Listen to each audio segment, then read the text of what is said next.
हाँ जी, स्टार्ट करते हैं लेक्चर। क्या है आज का टॉपिक अपना? आज का टॉपिक है जी न्यूट्रिशन। न्यूट्रिशन के बारे में बात करेंगे। होते क्या है न्यूट्रिएंट्स, किस तरीके से इनको एब्जॉर्ब किया जाता है और कौन कौन से न्यूट्रिएंट्स एसेंशियल है प्लांट्स के लिए। एसेंशियल है तो उनको एसेंशियल क्यों बोल दिया गया, बोला तो किसने बोला, सारी चीजों को अपने क्रम वाइज यहाँ स्टडी कर लेंगे इस लेक्चर में।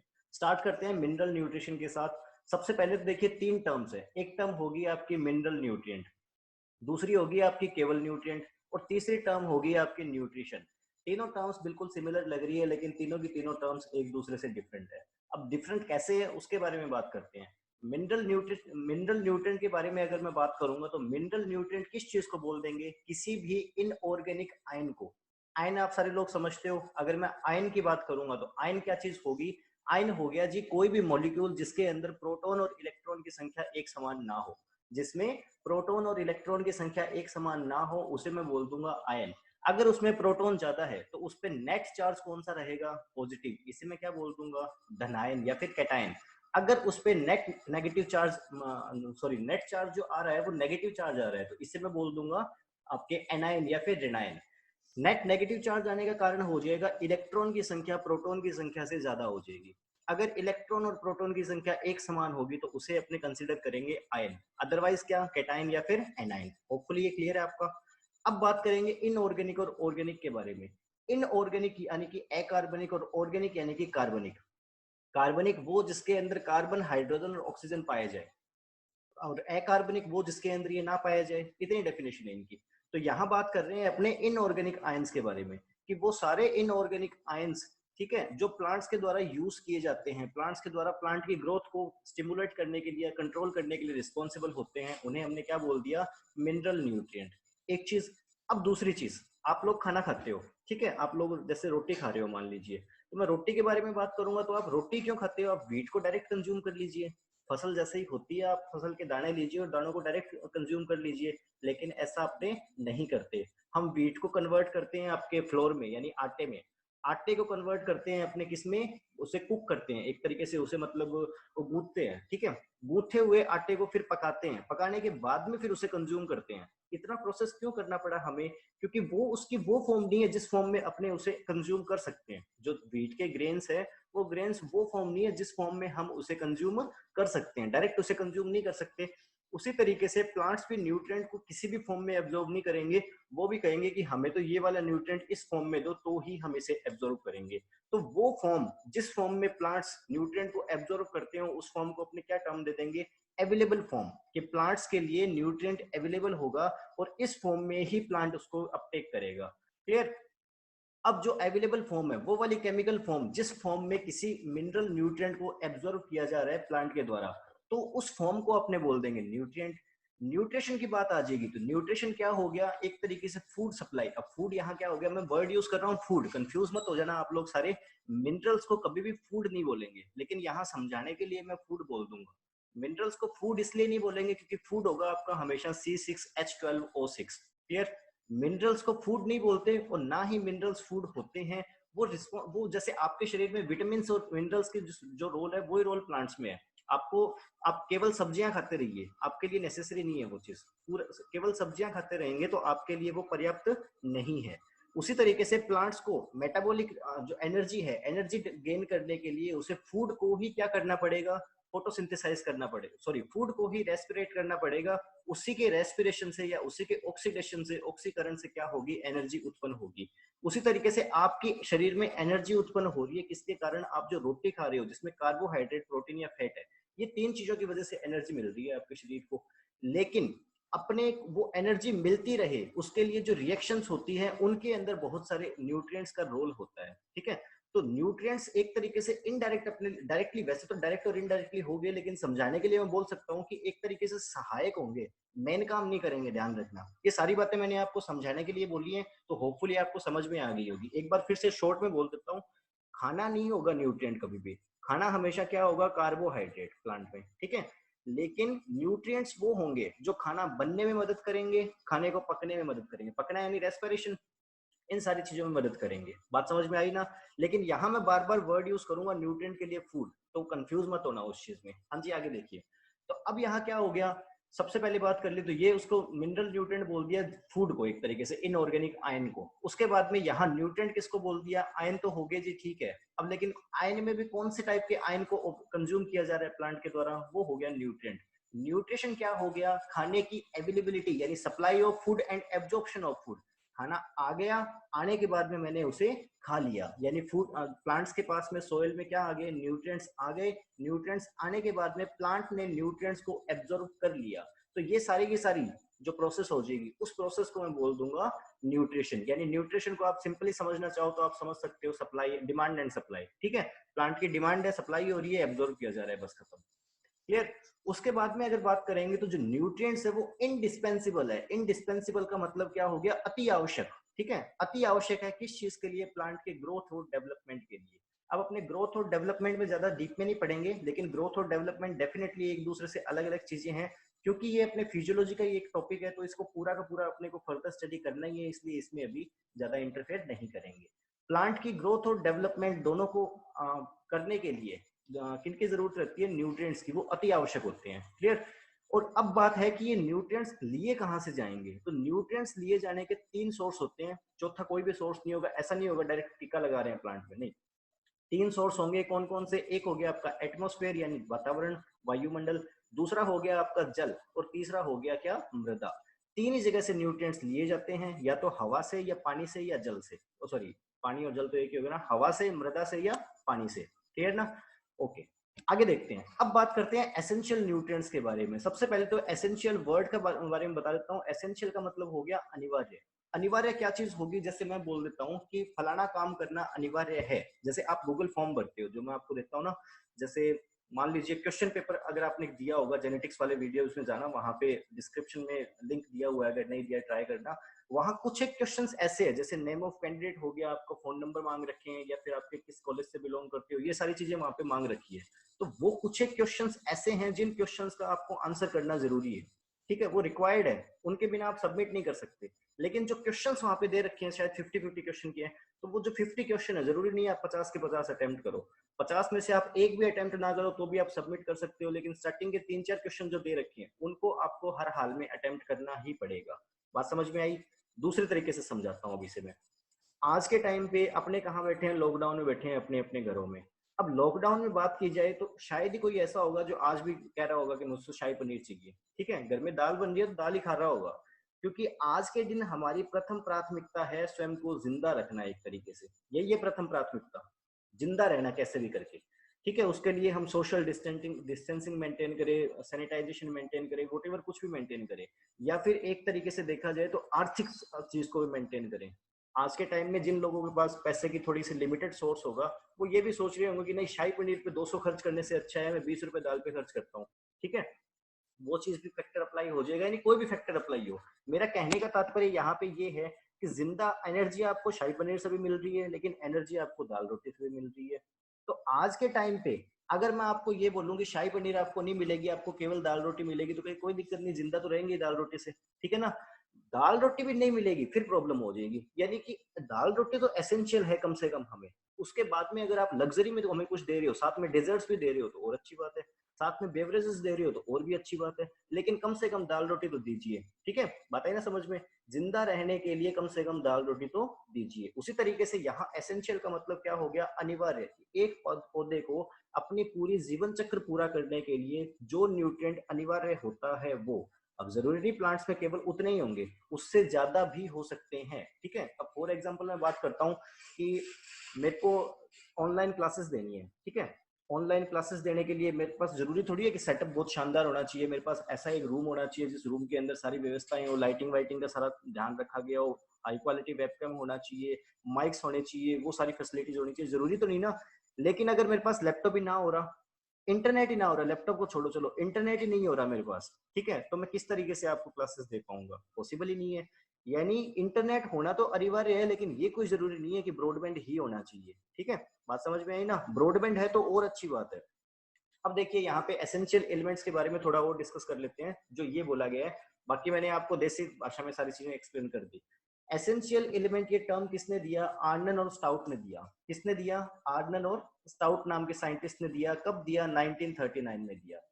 इन्होंने एक क्राइटेरिया दिया था एसेंशियलिटी का। क्राइटेरिया का मतलब क्या हो गया, कुछ एक पॉइंट्स दिए थे कि अब जैसे फॉर एग्जांपल यहाँ पे बहुत सारी चीजें होंगी, ठीक है, प्लांट्स में यहाँ लिखा गया है कि 40 डिफरेंट डिफरेंट टाइप के एलिमेंट्स है, ठीक है, प्लांट बॉडी में 40 अलग अलग तरीके के न्यूट्रिएंट्स होते हैं या फिर एलिमेंट्स होते हैं, लेकिन जरूरी तो नहीं ना 40 के बिना उसका गुजारा ना हो। अब 40 में से ऐसे कितने हैं जिनके बिना उसका गुजारा ना हो, उनको बोल दिया गया एसेंशियल एलिमेंट। ये इन्होंने कब बोला, इस चीज का क्राइटेरिया। अब कैसे डिसाइड करेंगे, कैसे जज करेंगे कि कौन सा एसेंशियल और कौन सा नॉन एसेंशियल है, तो इन्होंने कुछ बातें बोल दी कि ये बातें आप मान लीजिए, इन बातों से पता लग जाएगा कौन सा एसेंशियल और कौन सा एसेंशियल नहीं है। उस चीज को इन्होंने बोल दिया क्राइटेरिया ऑफ एसेंशियलिटी।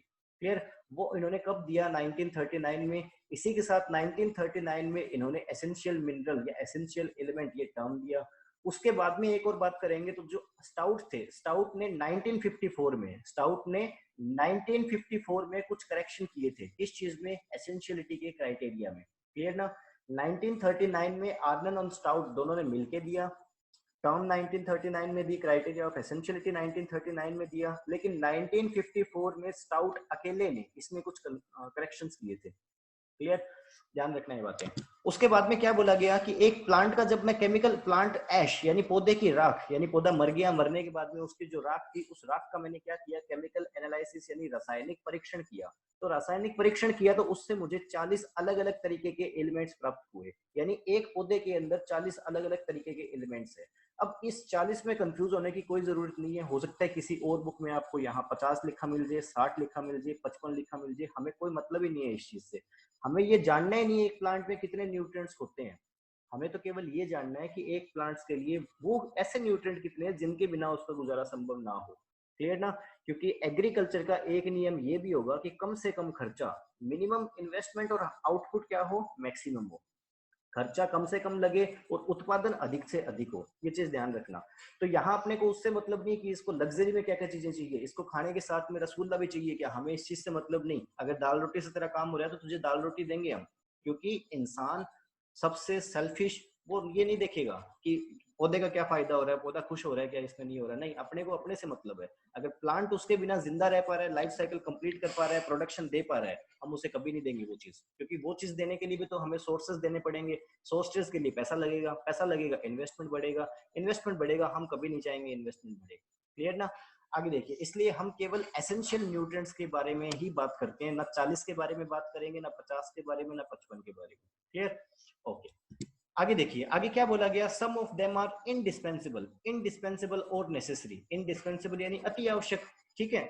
जो 40 डिफरेंट एलिमेंट्स थे, इनमें से कुछ एलिमेंट्स जो थे वो तो इंडिस्पेंसिबल थे, यानी क्या, अति आवश्यक, अनिवार्य थे, लेकिन बाकी जो थे वो जरूरी नहीं कि आपके सारे के सारे क्या हो, इंडिस्पेंसिबल या फिर नेसेसरी हो। तो जो बाकी थे उनको बोल दिया गया नॉन एसेंशियल, और जो कुछ ऐसे न्यूट्रिएंट थे जो प्लांट की ग्रोथ के लिए, उसके लाइफ साइकिल के लिए जरूरी थे, उनको बोल दिया गया essential elements. Hopefully essential element के बारे में आपके कोई डाउट नहीं होगा कि एसेंशियल एलिमेंट्स कहते किसे हैं। आगे बात करते हैं। आगे अगर मैं बात करूंगा तो जिस क्राइटेरिया ऑफ एसेंशियलिटी के बारे में हमने बात करी कि आर्नन और स्टाउट ने 1939 में एक क्राइटेरिया दिया कि ये कुछ शर्तें हैं, इन शर्तों को अगर आप फॉलो कर रहे हो तो मैं इस चीज को टर्म दे दूंगा आपके एसेंशियल एलिमेंट। क्लियर, अनिवार्य पोषक तत्व। लेकिन 1954 में आर्नन ने, सॉरी, स्टाउट ने उसके अंदर क्या किया, कुछ मॉडिफिकेशन किया, कुछ करेक्शन किया, हमें ये बात समझ में आ गई। अब वो कौन सी बातें थी, जो बातें आर्नन और स्टाउट ने मिलकर के या फिर स्टाउट ने जो करेक्शन किया उसके बाद में निकल के आई, कि हम कैसे डिसाइड करेंगे कि एक न्यूट्रिएंट जो है वो पौधे के लिए एसेंशियल है, उसके बिना एक प्लांट का गुजारा संभव नहीं है। तो बात करते हैं इसमें वन बाय वन। तीन बातें हैं इसमें, केवल ध्यान रखना, क्राइटेरिया ऑफ एसेंशियलिटी में केवल 3 कंडीशंस दी गई है। इन कंडीशंस को डिस्कस कर लेते हैं, अच्छे से डिस्कस कर लेते हैं। सबसे पहले क्या बोला गया, the element must be essential, the element must be essential for normal growth, the element must be essential for normal growth और लाइफ साइकिल ऑफ प्लांट। अब यहाँ इसमें केवल एक चीज को आप कंसिडर कर लीजिए, लाइफ साइकिल ऑफ प्लांट। ठीक है, कि एक प्लांट जो होगा उसके जीवन चक्र को पूरा करने के लिए, एक पौधे के जीवन चक्र को पूरा करने के लिए क्या हो, वो न्यूट्रिएंट जो है एसेंशियल होना चाहिए। अब ये चीज मैं ना बहुत बार बता चुका हूँ, जो मेरे स्टूडेंट हैं, जो मेरे से पढ़ चुके हैं, उनको मैंने ये चीज बहुत बार बता दी कि लाइफ साइकिल होता क्या है। पूछ लेता हूँ, देखता है किसी को याद है क्या। तुषार आप बताइए, लाइफ साइकिल क्या चीज है, जीवन चक्र होता क्या है। सर फर्स्ट सेकंड क्लास में स्टार्टिंग मैंने कम से कम 10 बार बता दी ये चीज। सर स्टार्टिंग से लेके एंड तक जो भी वो प्रक्रिया करता है और जिस चीज की जरूरत होती है उसको लाइफ में, अच्छा, स्टार्टिंग से एंड तक मान लो मैं पैदा हुआ उस टाइम से लेकर के ये बीज मेरा ये हो गया, ठीक है। अब तक बीज मान के लीजिए बीज के जो भी मेरी, उ- हाँ उगने से बीज के एंड उगने से, तो तक। बीज का उगना वही हो गया ना, मैं अपने से कंपेयर कर रहा हूँ इस चीज को। बीज जर्मिनेट हो रहा है, मैं जन्म ले रहा हूँ, क्लियर। उसके बाद में बीज क्या हुआ, बड़ा हुआ, पौधा बन गया, और मैं भी ठीक है अडल्ट हो गया। अब मान लीजिए मैं गया बाहर और कोरोना वायरस की चपेट में आ गया और कल को मेरी डेथ होगी, तो मेरा लाइफ साइकिल पूरा हो गया क्या? नहीं सर, पौधे अपने ही मतलब दोबारा बीज उत्पन्न कर देते हैं फ्लावर्स के बिल्कुल। बाद, तो जब पूरा हो जाता है लाइफ साइकिल। ये सारी चीजें बोलो ना, उसमें सारी चीजों को कंसिडर करो कि एक प्लांट जो होगा वो प्लांट अपने लाइफ साइकिल को पूरा कर लेगा। ये चीज तब बोली जाएगी जब अपने क्या कर लेंगे, वो अपने सीड जर्मिनेशन हो गया, उसकी वेजिटेटिव ग्रोथ होगी, उसकी रिप्रोडक्टिव ग्रोथ होगी, उसके बाद में वो मर गया। ये सारी चीजें कंसिडर की जाएंगी। अगर मैंने अपना एक बच्चा पैदा कर दिया, बेटा या बेटी वोटेवर जो भी है, उसके बाद में मेरी डेथ हो जाती है, तो मान लिया जाएगा कि मैंने अपना लाइफ साइकिल कंप्लीट कर लिया। लेकिन अगर मैं बिना अपनी प्रोजेनी डेवलप किए हुए मर गया, तो मैं ये माना जाऊंगा लाइफ साइकिल मेरा कंप्लीट नहीं हुआ, फिर मैं भूत बन जाऊंगा। वही होता है ना कि जो आ, बिना एज लिए मर जाता है वो भूत बन जाता है, तो वही वाली बात हो जाएगी फिर मेरे साथ। हाँ जी, आगे देखिए। लाइफ साइकिल के बारे में बात कर रहे हैं अपने। लाइफ साइकिल में क्या बोल दिया गया कि एक प्लांट जो होगा वो प्लांट जर्मिनेट हो गया, प्लांट नहीं सॉरी सीड, एक सीड जर्मिनेट हो गया। जर्मिनेट होने के बाद में उसने अपनी वेजिटेटिव ग्रोथ कंप्लीट की, यानी कायिक वृद्धि कंप्लीट की।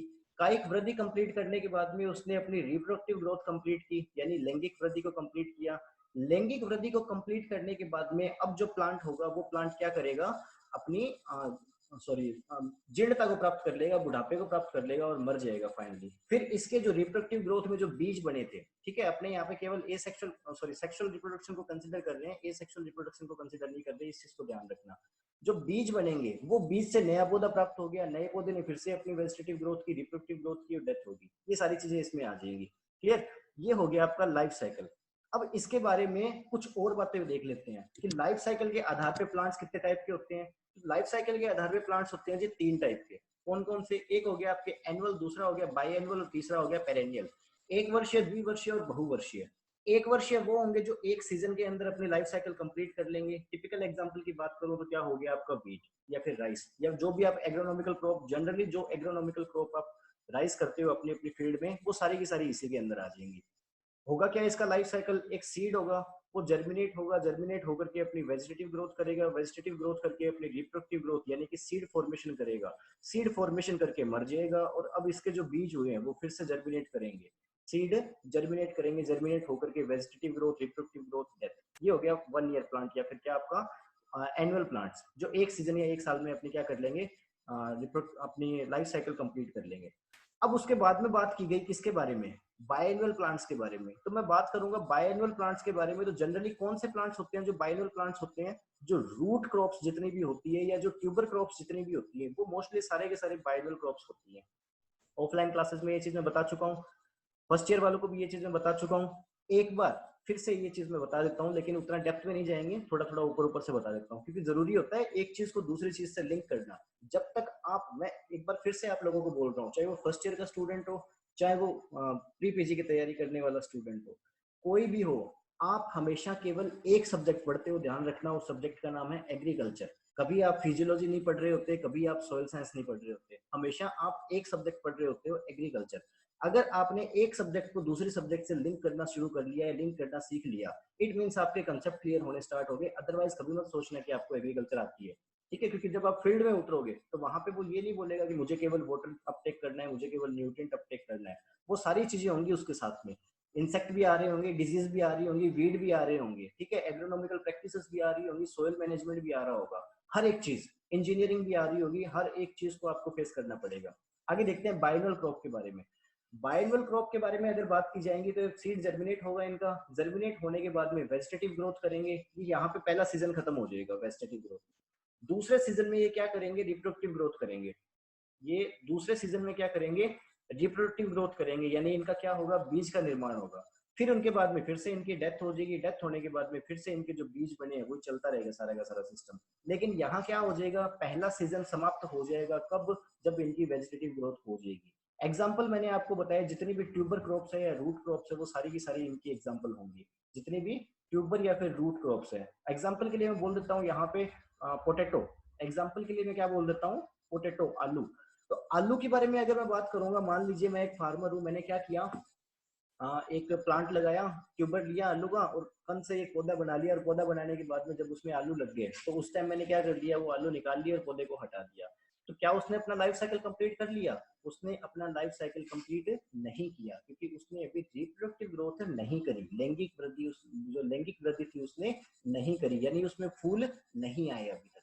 ठीक है ना। इससे पहले के लेक्चर्स में शायद एक जगह हमने डिस्कस किया था कि शुगर कैन ब्रीडिंग इंस्टीट्यूट जो तमिलनाडु में है, लेकिन शुगर कैन का रिसर्च इंस्टीट्यूट है जो लखनऊ में है, ऐसा क्यों है? तो उसके बारे में मैंने आपको बताया था कि शुगर कैन जो होता है वो ट्रॉपिकल प्लांट है एक तरीके का, और ट्रॉपिकल प्लांट होने के कारण इसकी जो फ्लावरिंग होगी, वहाँ उसकी फ्लावरिंग के लिए जो क्लाइमेट की रिक्वायरमेंट होगी, वो सारी की सारी क्लाइमेटिक रिक्वायरमेंट साउथ में अवेलेबल है, अपने नॉर्थ एरिया में अवेलेबल नहीं है। लेकिन क्योंकि इसलिए फ्लावरिंग वहां होगी तो उसका ब्रीडिंग सेंटर भी वहीं बना दिया गया। लेकिन क्योंकि अपने एरिया में उसकी वेजिटेटिव ग्रोथ अच्छी हो जाती है, अपने एरिया में उसकी वेजिटेटिव ग्रोथ अच्छी हो जाती है, इसलिए उसका रिसर्च सेंटर यहाँ बना दिया। क्योंकि इकोनॉमिकल इंपोर्टेंस का पार्ट शुगर कैन में है ही उसका क्या, कल्म, CULM, कल्म। जो ग्रेमिनी फैमिली के जितने भी होते हैं उनका जो तना हो गया एक तरीके से, उसको बोलते हैं कल्म, CULM। ठीक है, तो वो उसका वेजिटेटिव पार्ट है, वो उसका इकोनॉमिक पार्ट है, अपने लिए आर्थिक फायदा देने वाला पार्ट वो है, इसलिए हमने यहाँ कर लिया उसे। लेकिन अपने यहाँ जो भी शुगर कैन लगाएंगे वो शुगर कैन कभी अपना लाइफ साइकिल कंप्लीट कर नहीं पाएगा, क्योंकि उसमें फ्लावरिंग कभी आएगी नहीं। क्लियर ना। उसी तरीके से पोटैटो के साथ हो गया। जो पोटैटो या ट्यूबर क्रॉप जितनी भी होती है, वो फर्स्ट सीजन के अंदर अपनी रूट या स्पेशलाइज्ड स्टेम के अंदर, स्पेशलाइज्ड रूट या स्पेशलाइज्ड स्टेम पार्ट के अंदर क्या कर लेंगी, फूड को स्टोर करके रख लेंगी। फूड को स्टोर करके रख लेंगे किस चीज के लिए, ताकि जब सीजन बदलेगा, सीजन बदलेगा उस टाइम सर्दी आएगी, सर्दी आएगी, बाहर से न्यूट्रिएंट अपटेक करने में प्रॉब्लम रहेगी, इसलिए वो अपने शरीर के अंदर ही न्यूट्रिएंट सारे के सारे लेकर के बैठ गए। फॉर एग्जाम्पल अभी लॉकडाउन हो रखा है, लॉकडाउन में लोगों ने क्या कर रखा है, लॉकडाउन में यही है ना, सबने स्टोर करके रखा हुआ है अपना अपना फूड अपने पास, सबने व्यवस्था करके रखी हुई है, जो कम से कम जो पोटेंशियल है उन लोगों ने तो करके रखी हुई है व्यवस्था। ठीक है, क्यों करके रखी हुई है, विपरीत परिस्थितियों में उन्हें बाहर से अगर चीजें सप्लाई नहीं हो रही तो कम से कम वो घरेलू चीजों को उपयोग में ले सके। क्लियर ना। इस चीज के लिए तो उसी तरीके से पोटैटो वगैरह, ट्यूबर या रूट क्रॉप्स इस तरीके का काम करती है, वो अंदर खुद के अंदर फूड को स्टोर कर लेती है, और कल को उनकी रिप्रोडक्टिव ग्रोथ जो होती है, रिप्रोडक्टिव ग्रोथ के टाइम पे वो क्या कर लेंगी, उसी फूड को कंज्यूम कर लेगी, किसके निर्माण में, सीड फॉर्मेशन के निर्माण में।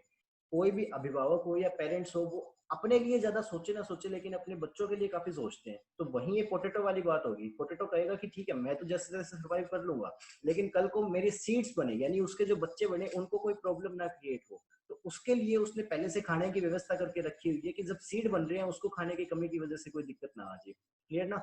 एक चीज और बता देता हूँ मैं, इस चीज को एक और जगह से लिंक करते हैं अपने आपके फिजियोलॉजी से रिलेटेड कंसेप्ट के बारे में। फिजियोलॉजी में आपने एक कंसेप्ट पढ़ा होगा, फोटो पीरियडिजेशन, सॉरी फोटो पीरियडिज्म और वर्नलाइजेशन। एक बार मैं भी बता चुका हूँ आपको इससे पहले, क्लाइमेट्स पे कहीं बताया था मैंने। अब बात करते हैं मैं किसके बारे में, फोटो पीरियडिज्म या फिर वर्नलाइजेशन के बारे में। फोटो पीरियडिज्म क्या है, फ्लोवरिंग इंड्यूस करने के लिए, एक प्लांट को फ्लोवरिंग इंड्यूस करने के लिए, पुष्पन प्रेरित करने के लिए एक फिक्स लाइट अमाउंट की रिक्वायरमेंट होती है, उस चीज को हमने क्या टर्म दे दिया, फोटो पीरियडिज्म। इसके आधार पे तीन अलग अलग टाइप के प्लांट बना दिए, short day plant, day neutral plant और long day plant. Short day plant वो होंगे जिनको कम लाइट की रिक्वायरमेंट होगी, लेकिन अपने शॉर्ट डे प्लांट को जब तक शॉर्ट डे प्लांट पढ़ते रहेंगे अपने उसका कंसेप्ट कभी नहीं समझ सकते। अपने को शॉर्ट डे प्लांट को हमेशा लॉन्ग नाइट प्लांट पढ़ना पड़ेगा। क्यों पढ़ना पड़ेगा, मैं प्रीवियस लेक्चर्स में आपको समझा चुका हूँ। जो लॉन्ग डे प्लांट है उनको कोई पंगा नहीं है, उनको कोई दिक्कत नहीं है, उनको बस ज्यादा अमाउंट में लाइट चाहिए, वो उनको टुकड़ों में मिलती रहे, कैसे भी मिलती रहे, कोई दिक्कत नहीं है, बस उनको तो मतलब है कि लाइट आनी चाहिए कैसे भी करके। जो डे न्यूट्रल प्लांट है, डे न्यूट्रल प्लांट को फ्लोवरिंग इंड्यूस करने के लिए कोई लाइट अमाउंट की रिक्वायरमेंट नहीं होती, लेकिन इसका ये मतलब नहीं है कि डे न्यूट्रल प्लांट को लाइट चाहिए नहीं, उनको डेफिनेटली लाइट चाहिए। किस चीज के लिए, फोटोसिंथेसिस के लिए। लाइट जब उनको मिलेगी तो ही वो फोटोसिंथेसिस कर पाएगा, फोटोसिंथेसिस करेगा तो ही खाना बन पाएगा, खाना बनेगा तो ही कल को एक्यूमुलेट होगा किसके अंदर, इकोनॉमिकल पार्ट में। इतनी बातें क्लियर। लेकिन अपने यहाँ जिस कंसेप्ट को लिंक करना चाह रहे हैं वो कंसेप्ट ये नहीं है, वो कंसेप्ट दूसरा है, वर्नलाइजेशन, जिसे हिंदी में कहते हैं वसंतीकरण। वसंतीकरण क्या होता है कि कुछ प्लांट्स ऐसे होते हैं जिनको फ्लावरिंग इंड्यूस करने के लिए या पुष्पन प्रेरित करने के लिए कम तापमान की आवश्यकता होती है, कम तापमान की आवश्यकता होती है, लो टेम्परेचर की। लो टेम्परेचर की आवश्यकता किस चीज के लिए, इनको फ्लावरिंग इंड्यूस करने के लिए, पुष्पन प्रेरित करने के लिए। तो यहाँ इस वाले केस में जो वो कुछ प्लांट्स जो मैं बोल रहा हूँ वो जनरली कौन से होते हैं, बायनुअल प्लांट्स। इनके अंदर जब पहला सीजन खत्म हो गया उसके बाद में कौन सा पीरियड आएगा, विंटर पीरियड आएगा, सर्दियों का टाइम जब आएगा तो विंटर पीरियड में इनको लो टेम्परेचर की अवेलेबिलिटी हो जाएगी। लो टेम्परेचर की अवेलेबिलिटी हो जाने के कारण ये प्लांट्स क्या करेंगे, फूलों को उत्पन्न कर देंगे, पुष्पों को उत्पन्न कर देंगे, और पुष्पों से बाद में क्या बन जाएगा, पॉलिनेशन के बाद में, फर्टिलाइजेशन के बाद में सीड बन जाएगा। क्लियर है ना?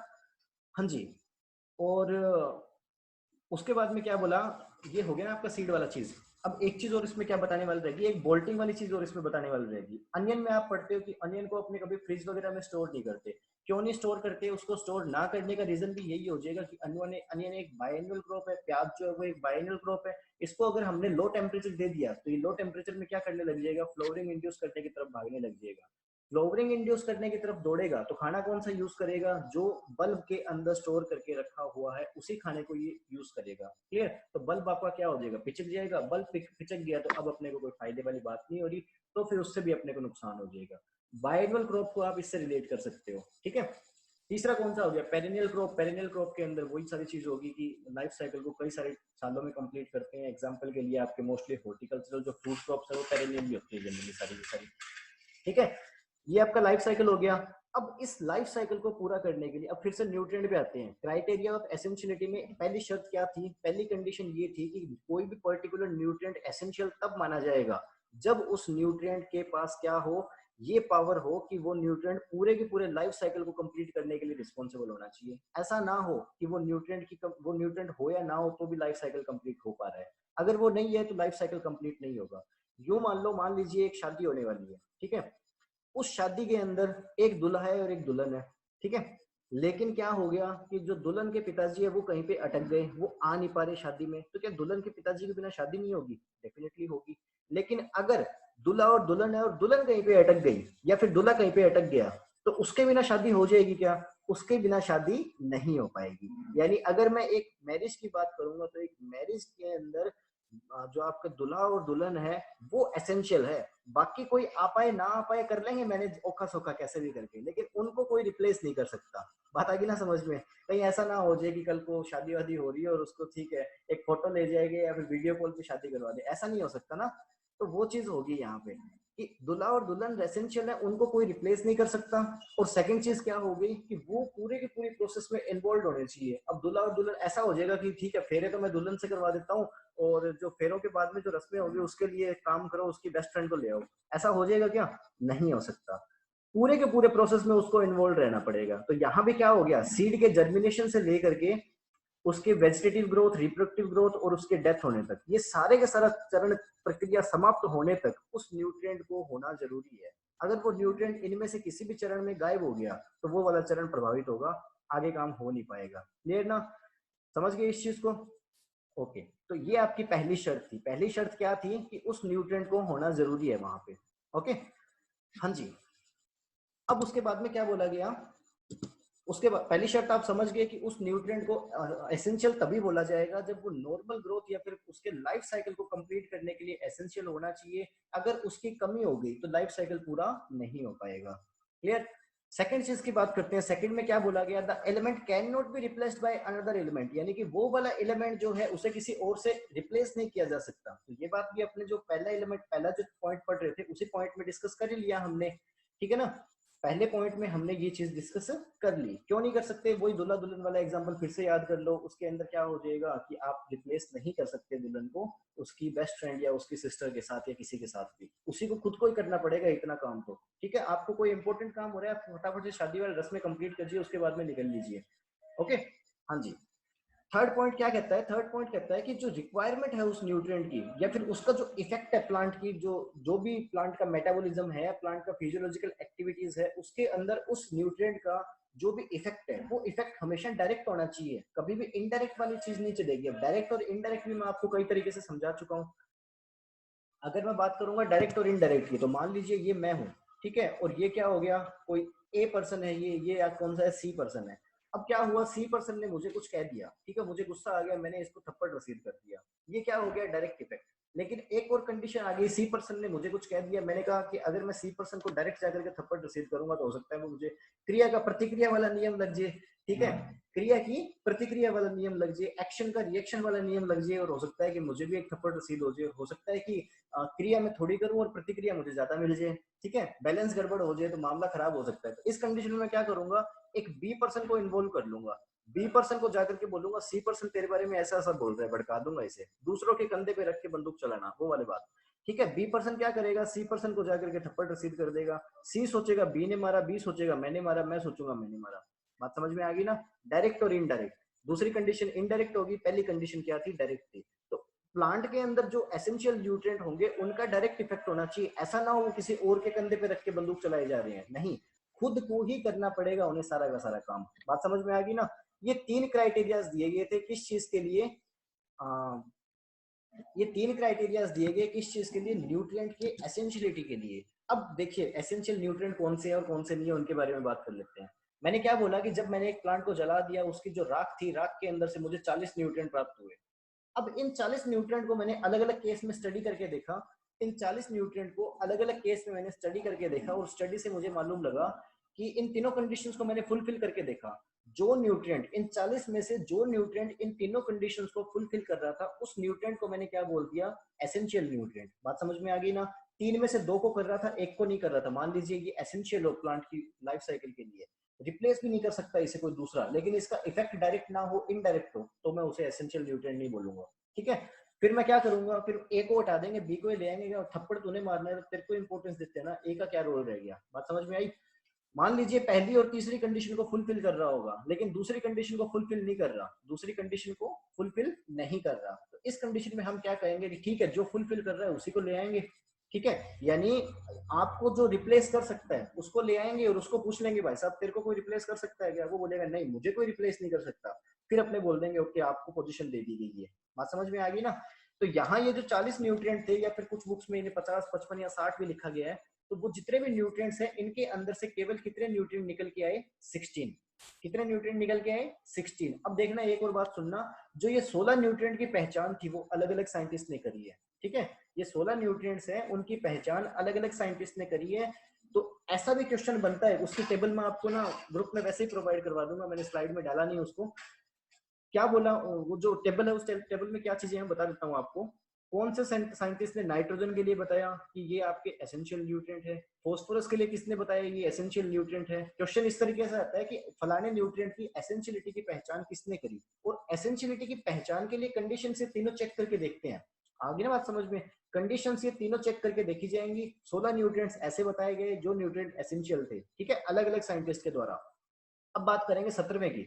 17वां न्यूट्रिएंट कौन सा है, निकल है, जिसे रिसेंटली ऐड किया गया है किसके अंदर, एसेंशियल न्यूट्रिएंट में। लेकिन मैंने यहाँ पे बोल दिया रिसेंटली, बुक्स में आपको लिखा हुआ मिल जाएगा रिसेंटली, आप सोचने लग जाओगे अच्छा अभी 2-3 साल पहले किया होगा। ऐसा नहीं है, उसे ऐड किया गया था 1987 में, 1987 में उसे ऐड किया गया था, क्या, एज ए एसेंशियल न्यूट्रिएंट। लेकिन उसके बाद में अभी तक किसी को भी एसेंशियल न्यूट्रिएंट की कैटेगरी में ऐड नहीं किया गया, इसलिए उसके लिए क्या वर्ड यूज कर लेते हैं, रिसेंटली एडेड या फिर लास्ट एडेड। बात समझ में आ गई ना, ओके। फिलहाल अपने किस कंक्लूजन पे निकले कि 17 ऐसे न्यूट्रिएंट्स है जो क्या है, एसेंशियल है, जो इन तीनों कंडीशंस को फुलफिल कर रहे हैं। यहाँ तक किसी को कोई डाउट हो तो बताइए, वरना आगे कंटिन्यू करते हैं। हाँ जी, आगे देखते हैं। अब पहचान लिया हमने 17 न्यूट्रिएंट है, नाम तो बता दीजिए उनके। तो ये 17 न्यूट्रिएंट कौन से हैं, एसेंशियल न्यूट्रिएंट है जो 17 है, उनके नाम के बारे में डिस्कस करेंगे। तो नाम के बारे में डिस्कस करने से पहले क्लासिफिकेशन के बारे में डिस्कस कर लेते हैं। क्लासिफिकेशन में नाम भी आ ही जाएगा उनका।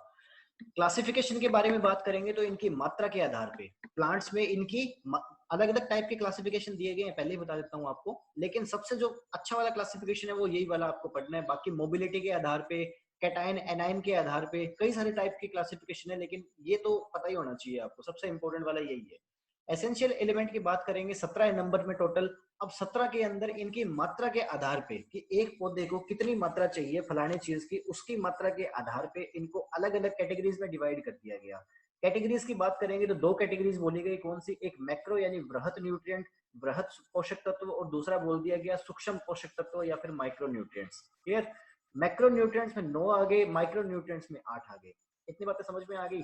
लेकिन अब मैक्रो और माइक्रो के बारे में जब मैं बात करूंगा तो मैं क्या बोल दूंगा यहाँ पे, मैं ये बोल दूंगा कि जी मैक्रो न्यूट्रिएंट्स ज्यादा मात्रा में चाहिए और माइक्रो न्यूट्रिएंट्स कम मात्रा में चाहिए।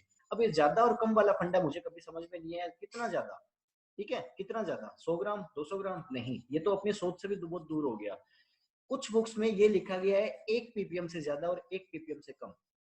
1 ppm से ज्यादा जो न्यूट्रिएंट चाहिए वो मैक्रो न्यूट्रिएंट हो गया, 1 ppm से कम जो चाहिए वो माइक्रो न्यूट्रिएंट हो गया। लेकिन मैं इस चीज को पूरी तरीके से नहीं मानता, लेकिन आपको ध्यान रखनी पड़ेगी।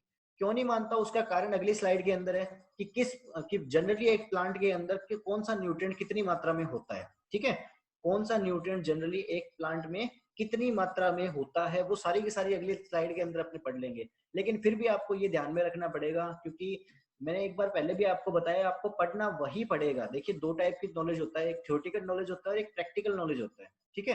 प्रैक्टिकल नॉलेज में जिस दिन आप आओगे उस दिन आपके थ्योरी के सारे कंसेप्ट उलझ जाएंगे, फिर से आपको ये लगेगा कि थ्योरी तो यूं ही पढ़ते हैं टाइम पास के लिए। लेकिन एक बात ध्यान रखना, प्रैक्टिकल नॉलेज केवल और केवल वही गेन कर सकता है जिसका थ्योरेटिकल नॉलेज अच्छा हो। अगर आपका थ्योरेटिकल नॉलेज अच्छा नहीं है तो आप प्रैक्टिकल नॉलेज कभी गेन नहीं कर सकते, ध्यान रखना, ठीक है। कर सकते हो, वैसे जरूरी नहीं है, बहुत सारे लोग होते हैं जो नॉन टेक्निकल होने के बावजूद भी बहुत अच्छा परफॉर्म कर देते हैं। लेकिन मान लीजिए आप इस चीज को, अगर आपका थ्योरेटिकल नॉलेज भी अच्छा है तो आप प्रैक्टिकल में बहुत ज्यादा गेन कर सकते हो।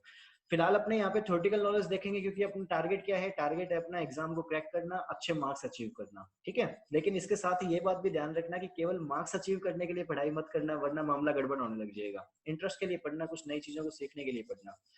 हाँ जी, मात्रा के आधार पे बात करेंगे, जो जनरल बात की जाती है वो बता देता हूँ। 1 ppm से ज्यादा अगर कोई न्यूट्रिएंट चाहिए तो उसको बोल देंगे मैक्रो न्यूट्रिएंट, 1 ppm से कम कोई चाहिए तो उसको बोल देंगे माइक्रो न्यूट्रिएंट, ठीक है। किसी के साथ बहस नहीं करनी इस चीज के बारे में। कई बार क्या होता है कि ऐसी कुछ कंट्रोवर्सी वाली चीजें अपने को मिल जाती है ना, तो फिर अपने स्टार्ट करते हैं बहस करना, ठीक है।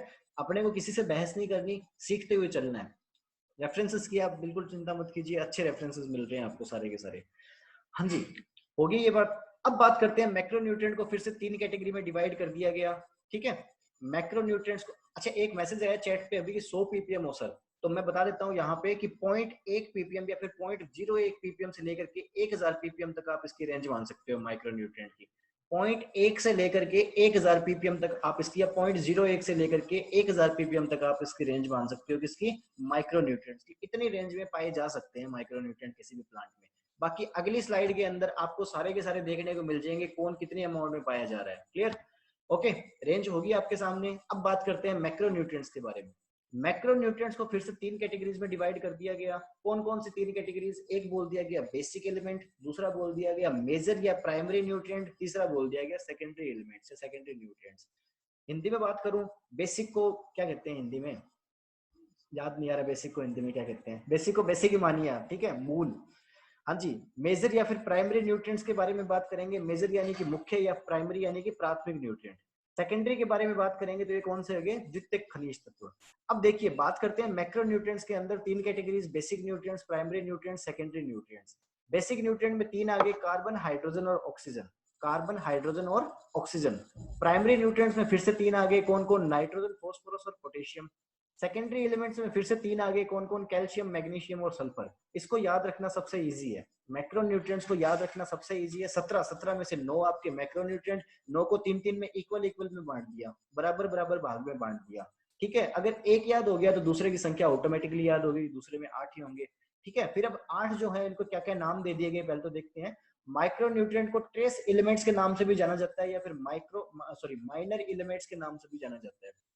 सारी टर्मिनोलॉजी आपको पता होनी चाहिए। जरूरी नहीं है आपसे माइक्रो के नाम से पूछा जाए, ट्रेस एलिमेंट्स भी पूछ सकते हैं, माइनर एलिमेंट्स भी पूछ सकते हैं। जनरली ट्रेस एलिमेंट्स के नाम से पूछते हैं, माइक्रो के नाम से कम ही पूछते हैं। थोड़ा सा ना क्वेश्चन को कंफ्यूज करना हो, थोड़ा सा क्वेश्चन को मुश्किल बनाना हो तो उसकी थोड़ी सी लैंग्वेज को उथल पुथल किया जाता है, हमेशा ध्यान रखना, क्वेश्चन हमेशा वही रहेगा। हाँ जी, अब बात करते हैं इनके बारे में कि ट्रेस एलिमेंट्स या माइनर एलिमेंट्स कौन कौन से ही हो गए आपके, iron, manganese, copper, zinc, molybdenum, boron, chlorine और निकल। निकल कौन सा है आपका, लास्ट एडेड, रिसेंटली एडेड जो आपका माइक्रो न्यूट्रिएंट है वो वाला हो गया, या फिर रिसेंटली एडेड एसेंशियल न्यूट्रिएंट। कब ऐड किया गया, 1987 में, ठीक है। इतनी बातें होगी ना। अभी 1987 में क्यों बोल रहा हूँ, उसके पीछे एक पर्पज है, कारण है उसके पीछे। आपको थोड़ा सा आगे चलेंगे तो समझ में आएगा, बार बार 1987 क्यों आपको रिकॉल करवा रहा हूँ मैं। इतनी बातें क्लियर है।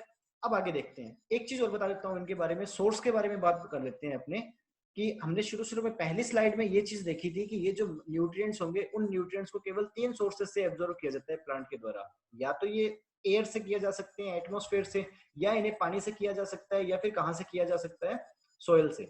तो जो कार्बन होंगी, इस कार्बन को प्लांट एब्जॉर्ब करते हैं कार्बन डाइऑक्साइड के रूप में। जो ऑर्गेनिक मटेरियल अपने सोइल में डालते हैं, उस ऑर्गेनिक मटेरियल को कोई यूज नहीं करते। अगर आप लोग चाहते हो तो ऑर्गेनिक मटेरियल क्यों बार बार सोइल में डालना पड़ता है, ऑर्गेनिक मटेरियल का रोल क्या है अपने प्लांट के अच्छे वेलफेयर में, मैं ये चीज एक्सप्लेन कर सकता हूँ यहाँ पे, अगर आप चाहते हो तो। चाहते हो चैट बॉक्स में बोलना, अदरवाइज फिर स्किप करते हैं, आगे बढ़ते हैं, कभी सोइल साइंस पढ़ेंगे उस टाइम बता दूंगा। हाँ जी, बेसिक एलिमेंट्स के बारे में बात करें तो बेसिक एलिमेंट्स में क्या बोला गया बता देता हूँ, सुन लो इस चीज को, एक मिनट। अच्छी बात है कि आप लोग कुछ हटके चीजें जानना चाहते हो, क्योंकि हटके चीजें जानते हैं ना तो अपने इंटरेस्ट डेवलप होता है। जो प्रैक्टिकल चीजें होती है, जैसे फॉर एग्जांपल बात कर ली गई कि अब इन दिनों में सबसे बड़ी प्रॉब्लम ये, गवर्नमेंट भी प्रमोट कर रही है इन चीजों को, सस्टेनेबल फार्मिंग, ऑर्गेनिक फार्मिंग, या फिर जीरो बजट नेचुरल फार्मिंग, इन चीजों को गवर्नमेंट भी प्रमोट कर रही है। क्यों प्रमोट कर रही है? आने वाले टाइम की जरूरत यही है। जरूरत क्यों है ये? क्योंकि रिसोर्सेज डे बाय डे कम होते चले जा रहे हैं, रिसोर्सेज दिन ब दिन कम होते चले जा रहे हैं, एग्रीकल्चरल लैंड जो है वो कम होता चला जा रहा है। उसके कारण कुछ एक्टिव फैक्टर भी हो सकते हैं, कुछ पैसिव फैक्टर भी हो सकते हैं। जैसे अगर बात करेंगे अपने कुछ फैक्टर्स के बारे में, तो हो सकते हैं कि कंस्ट्रक्शन साइट्स, ठीक है, कंस्ट्रक्शन साइट के रूप में अपने काम में लेने लग गए एग्रीकल्चरल लैंड को। बहुत सारी एग्रीकल्चरल फैमिलीज है वो क्या करने लग गई है आजकल, ढाणी के रूप में बसने लग गए, यानी उनके खेत के अंदर ही क्या कर लेंगे, वो जो एग्रीकल्चरल लैंड होगी उसका ही कुछ हिस्सा वो मकान वगैरह बनाने के काम में ले लेंगे और वहीं पे रहने लग जाएंगे। तो एग्रीकल्चरल लैंड तो रिड्यूस होगी ना आपकी। उसके बाद में अगर बात करेंगे तो बहुत सारी फैक्ट्रीज वगैरह होगी, उनको भी आजकल ये दिक्कत होगी कि आप दूसरी जगह करोगे। कुछ कॉलेजेस खुल जाते हैं एग्रीकल्चरल लैंड में, ठीक है, और कुछ जैसे एक गैस की अगर फैक्ट्री के बारे में बात करेंगे तो वो आप शहर में नहीं लगा सकते, उसको आपको मजबूरी है कि शहर से बाहर लगाना पड़ेगा, और शहर के बाहर होती क्या है, एग्रीकल्चरल लैंड, ठीक है। उनके अलावा ये तो डायरेक्ट फैक्टर्स हो गए, इनडायरेक्ट फैक्टर्स की बात करेंगे तो सोइल फर्टिलिटी रिड्यूस हो रही है डे बाय डे। अब सोइल फर्टिलिटी क्यों रिड्यूस हो रही है डे बाय डे? क्योंकि हम जो आर्टिफिशियल आपके जो फर्टिलाइजर्स है, पेस्टिसाइड्स है, केमिकल्स है, उनका यूज बहुत ज्यादा करते चले जा रहे हैं, ऑर्गेनिक मटेरियल सोइल में ऐड नहीं कर रहे। ऑर्गेनिक मटेरियल ऐड ना करने के कारण सोइल की फर्टिलिटी धीरे धीरे खत्म होती चली जा रही है, ठीक है। अब बात करेंगे सोइल में हमने, ठीक है, ऑर्गेनिक मटेरियल ऐड कर दिया जी, बहुत अच्छी बात है। ऑर्गेनिक मटेरियल में हमने ऐड किया है गोबर की खाद, ठीक है, ओके। तो क्या अब पौधे जो होंगे वो कार्बन को ग्रहण करेंगे क्या सोइल से? प्लांट्स जो होंगे वो कार्बन को सोइल से ग्रहण करते हैं क्या? नहीं। हमेशा प्लांट्स कार्बन को कहां से ग्रहण करेंगे? वातावरण से, एनवायरमेंट से, या फिर हवा से। किस फॉर्म में? कार्बन डाइऑक्साइड की फॉर्म में। बात समझ में आई? दूसरी बात करते हैं, अब सोइल के अंदर ऑर्गेनिक मैटर होता है, उसका होता क्या है? अगर मैं बात करूंगा, मान लीजिए गली में एक जानवर मर गया, गली में एक जानवर मर गया, तो उस जानवर के साथ क्या किया जाएगा? या उसे जलाया जा सकता है या उसे दफनाया जा सकता है। जलाने वाला सीन मैं कम करूंगा, बदबू वगैरह आएगी, यूं ही क्यों परेशानी क्रिएट कर रहा हूं। मैं क्या करूंगा, उसे दफना दूंगा। मैं क्या करूंगा, उसे दफना दूंगा। दफनाने के बाद में क्या होगा, उसका डीकम्पोजिशन होना स्टार्ट हो जाएगा धीरे धीरे। उसका डीकम्पोजिशन यानी विघटन या सघटन, ये होना, विघटन, विघटन होना स्टार्ट हो जाएगा धीरे धीरे। विघटन का मतलब या डीकम्पोजिशन का मतलब क्या हो गया कि माइक्रो ऑर्गेनिज्म, सूक्ष्म जीव जो होंगे वो धीरे धीरे उसको गलाने का काम कर देंगे, उसे छोटे छोटे टुकड़ों में डिग्रेड करने का काम कर देंगे, और एक टाइम पे, कुछ टाइम के बाद में, यानी 6 महीने, साल, 2 साल के बाद में हमको सेम जगह को खोद के देखेंगे तो वहां उस जानवर की जिसकी लाश हमने दफनाई थी वहां पे, उसकी केवल और केवल क्या मिलेंगी? हड्डियां मिलेंगी, उसके अलावा और कुछ भी नहीं मिलेगा। क्योंकि हड्डियां मेटल है, धातु है, उनको गलाया नहीं जा सकता, उनको खराब नहीं किया जा सकता, इसलिए वो बचेगी। उसके अलावा जितना भी ऑर्गेनिक मटेरियल या आपके प्रोटीन, फैट, इस टाइप की जो भी चीजें होंगी, वो सारी की सारी चीजें आपकी नष्ट हो चुकी होंगी, उनके आपको अवशेष भी नहीं मिले होंगे। क्लियर ना? अब सुनना, आपको इतनी बात समझ में आ गई कि जो कार्बनिक पदार्थ होगा, उस कार्बनिक पदार्थ का डीकम्पोजिशन होता रहता है, किसके द्वारा? आपके माइक्रो ऑर्गेनिजम्स के द्वारा, सूक्ष्म जीवों के द्वारा। अब मैंने क्या कर दिया, मैंने सोइल के अंदर माइक्रो ऑर्गेनिज्म, सॉरी, सोइल के अंदर मैंने क्या किया, ऑर्गेनिक मटेरियल यानी कि FYM, फार्म यार्ड मैन्योर, गोबर की खाद को ऐड कर दिया सोइल के अंदर। गोबर की खाद को ऐड कर दिया, अब क्या करेंगे, डीकम्पोजिशन करना स्टार्ट कर देंगे। कौन डीकम्पोजिशन करना स्टार्ट करेगा? माइक्रो ऑर्गेनिजम्स यानी कि सूक्ष्म जीव, इसका डीकम्पोजिशन करना स्टार्ट कर देंगे। जब FYM का डीकम्पोजिशन हो रहा होगा तो इसके डीकम्पोजिशन से एक इंटरमीडिएट प्रोडक्ट बनेगा। क्या प्रोडक्ट बनेगा? इंटरमीडिएट। ठीक है, एक इंटरमीडिएट यानी एक मध्यस्थ उत्पाद बनेगा। ठीक है, मध्यस्थ उत्पाद कौन सा बनेगा, उसे अपने बोलते हैं ह्यूमस। ठीक है, ये जो ह्यूमस होगा वो ह्यूमस हमारे लिए एक तरीके से फायदेमंद होता है। अब ये फायदेमंद कैसा होता है, ह्यूमस के बारे में बात करेंगे तो ये क्या होता है, पोरस होता है नेचर में। पोरस का मतलब छिद्रित, इसमें बहुत सारे छिद्र होंगे। इसमें छिद्रों की संख्या अगर ज्यादा होगी तो अब सोइल की पोरोसिटी इंक्रीज होगी। सोइल की पोरोसिटी इंक्रीज होगी यानी कि उसके अंदर हवा और पानी ज्यादा मात्रा में स्टोर होंगे। हवा और पानी ज्यादा मात्रा में स्टोर होंगे तो अल्टीमेटली हमारे लिए बेनिफिशियल है। एक चीज सेकंड के बारे में बात करेंगे ह्यूमस के बारे में, तो ह्यूमस क्या करेगा, ह्यूमस सोइल के स्ट्रक्चर को इंप्रूव करने में मदद करेगा। सोइल की स्ट्रक्चर को, मृदा संरचना को सुधारने में मदद करेगा। दो चीजें होती है देखिए, एक होता है सोइल टेक्सचर, एक होता है सोइल स्ट्रक्चर। सोइल टेक्सचर क्या हो गया कि किसी भी मृदा के अंदर सैंड, सिल्ट और क्ले का कितना रेशियो है, उसके बारे में बात नहीं करते, हटा दिया उसे। सोइल स्ट्रक्चर के बारे में बात करेंगे तो सोइल स्ट्रक्चर आपकी क्या हो गई कि सोइल के अंदर जो मृदा कण है, उनके प्राथमिक और द्वितीयक जो कण है, वो कण मिलकर के किस तरीके की संरचना का निर्माण करते हैं, उसे हमने बोल दिया सोइल स्ट्रक्चर। किसी भी कल्टीवेशन के लिए अच्छी सोइल स्ट्रक्चर होना नेसेसरी है, क्योंकि सोइल स्ट्रक्चर अच्छी नहीं होगी, सोइल स्ट्रक्चर किसी दिन पढ़ेंगे ना अपने दोस्त, मैं आपको समझाऊंगा कि अच्छी और बुरी का क्या फर्क होगा इसमें। फिलहाल के लिए ये मान लो कि सोइल स्ट्रक्चर अगर अच्छी नहीं होगी तो अपने को प्रॉब्लम्स क्रिएट हो जाएंगी, सोइल एरिएशन में कमी आ जाएगी, वाटर के इनफिल्ट्रेशन में कमी आ जाएगी, पर्कोलेशन वगैरह इन सारी चीजों में दिक्कत रहेगी। ठीक है, ओके।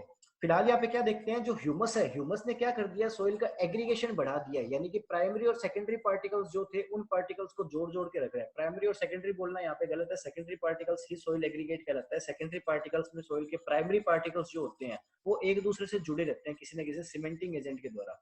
तो जो सीमेंटिंग एजेंट का काम करेगा वो यहाँ कौन करेगा, ह्यूमस काम करेगा। ह्यूमस क्योंकि एक आपके कोलाइडल नेचर भी होते हैं ह्यूमस के अंदर, और आपने अगर कभी पढ़ा होगा सीईसी, कैटायन एक्सचेंज कैपेसिटी वाला सारा का सारा, तो आपको पता होगा ह्यूमस की कैटायन एक्सचेंज कैपेसिटी सबसे ज्यादा होती है। क्लियर ना। तो इस तरीके से ये न्यूट्रिएंट्स को अपने पास रखेगा, न्यूट्रिएंट्स की लीचिंग नहीं होने देगा, न्यूट्रिएंट्स को अपनी सरफेस पे एडजॉर्ब यानी अधिशोषित करके रखेगा जब प्लांट्स को उनकी रिक्वायरमेंट होगी। जो अपने आज के टॉपिक में पढ़ेंगे कि प्लांट्स किस तरीके से न्यूट्रिएंट को एब्जॉर्ब करते हैं, तो वहां पे आपको समझ में आएगा कि आयन एक्सचेंज की क्या इंपॉर्टेंस है। ठीक है, बात करते हैं ह्यूमस जो होगा वो कैटायन को अपने पे एब्जॉर्ब करके रखेगा, और कैटायन को ना सिर्फ एडजॉर्ब, एब्जॉर्ब नहीं एडजॉर्ब, एडजॉर्ब करके रखेगा, ना सिर्फ उसे एडजॉर्ब करके रखेगा बल्कि उसे इजीली देने के लिए तैयार भी रहेगा। ठीक है, ये नहीं कहेगा कि नहीं मैं तो अपने पास रोक के रखूंगा। लेकिन ह्यूमस क्या है, एक इंटरमीडिएट प्रोडक्ट है, एक मध्यस्थ उत्पाद है। उस मध्यस्थ उत्पाद का भी माइक्रो ऑर्गेनिज्म थोड़े टाइम में क्या करेंगे, निवाला बना लेंगे। ठीक है, अपने डीकम्पोजिशन के काम में ले लेंगे, उसे खा जाएंगे, उसे खा करके क्या कर देंगे, डीकम्पोज कर देंगे यानी नष्ट कर देंगे। बात समझ में आ गई ना। जिस तरीके से आपने जो मरी हुई लाश डाली थी, ठीक है, सोइल के अंदर, और वो जो लाश थी वो थोड़े टाइम के बाद में गायब होगी वहां से, उसी तरीके से जो कार्बनिक पदार्थ आप मृदा में डालते हो वो माइक्रो ऑर्गेनिज्म थोड़े टाइम के बाद में डीकम्पोज कर लेते हैं पूरी तरीके से, और मृदा से नष्ट हो जाता है। अगर कार्बनिक पदार्थ मृदा से नष्ट हो गया तो इंटरमीडिएट प्रोडक्ट ह्यूमस भी नहीं बन पाएगा। ह्यूमस नहीं बन पाया तो ये कोलाइडल नेचर वाली प्रॉपर्टी, पोरस वाली प्रॉपर्टी, सोइल स्ट्रक्चर को इंप्रूव करने वाली प्रॉपर्टी, ये सारी प्रॉपर्टी सोइल में नहीं होंगी। ये प्रॉपर्टी सोइल में नहीं होगी तो अल्टीमेटली सोइल की फर्टिलिटी रिड्यूस हो जाएगी, सोइल की स्ट्रक्चर खराब हो जाएगी। इन सारे कारणों की वजह से हमें अल्टीमेटली नुकसान देखना पड़ेगा। लेकिन इसका मतलब ये नहीं है कि ऑर्गेनिक मैटर डाल रहे हैं तो वो कार्बन को सोइल से लेना शुरू कर देगा, कभी नहीं। कार्बन को हमेशा इन्वायरमेंट से लिया जाएगा। एक बात खत्म। दूसरी बात यहाँ पे, अगर आपसे क्वेश्चन ये पूछ लिया जाए कि सोइल में आप डाल रहे हो गोबर की खाद या फिर ऑर्गेनिक मटेरियल, तो आपके लिए कौन सी चीज ज्यादा इंपॉर्टेंट है, organic material, organic carbon, humus या कौन सी? तो आपके लिए हमेशा ह्यूमस इंपॉर्टेंट हो रहेगा, ध्यान रखना। ऑर्गेनिक मटेरियल से हमें कोई लेना देना नहीं है। ऑर्गेनिक मटेरियल को डिकम्पोज किया जाएगा माइक्रो ऑर्गेनिजम्स के द्वारा, एक इंटरमीडिएट प्रोडक्ट बनेगा, मध्यस्थ उत्पाद बनेगा। मध्यस्थ उत्पाद का मतलब समझा देता हूँ आपको एक बार एक देसी लैंग्वेज में। होगा क्या, मान लीजिए मैं किसी शहर में रह रहा हूँ, लॉकडाउन की कोई परिस्थितियां नहीं है, हालात एकदम सामान्य है। क्या हुआ कि मेरा एक फ्रेंड आया मेरे पास में और कहता कि यार मेरे पास ना बाइक है अपनी और मैं गांव जा रहा हूँ 10 दिन के लिए, तो मेरे पास इसको ना 10 दिन के लिए सेफ रखने की जगह नहीं है, तो प्लीज इसको तेरे पास रख ले 10 दिन के लिए, तेरे को जरूरत हो यूज कर लेना। मैंने कहा ठीक है भाई। अब मैं क्या करूंगा, मैं आए दिन घूमने के टूर बना लूंगा, कहूंगा चलो यार आज मेरे पास बाइक है चलो घूमने चलते हैं। वो 10 दिन जो होंगे उस दिन 10 दिन में बाइक का यूज करूंगा ना। ठीक है, मेरे जो शौक होंगे घूमने फिरने, मूवीज जाने का, कहीं का, वो सारे के सारे पूरे करूंगा मैं। ठीक है, तो बस वही वाली सिचुएशन यहाँ पे होगी। है वो एक इंटरमीडिएट थोड़े से टाइम के लिए, लेकिन थोड़े टाइम के लिए इसका मतलब ये थोड़ी है मैं उसका इस्तेमाल नहीं करूंगा। वही कंडीशन आपके साथ यहाँ ह्यूमस के साथ है। ठीक है, आगे देखिए, होपफुली आपको समझ में आ गया होगा कि ऑर्गेनिक मटेरियल सॉइल के लिए किस तरीके से जरूरी है। वो कार्बन को एब्जॉर्ब करने के लिए जरूरी नहीं है, वो जरूरी है आपके इसके लिए। क्लियर? आगे देखते हैं।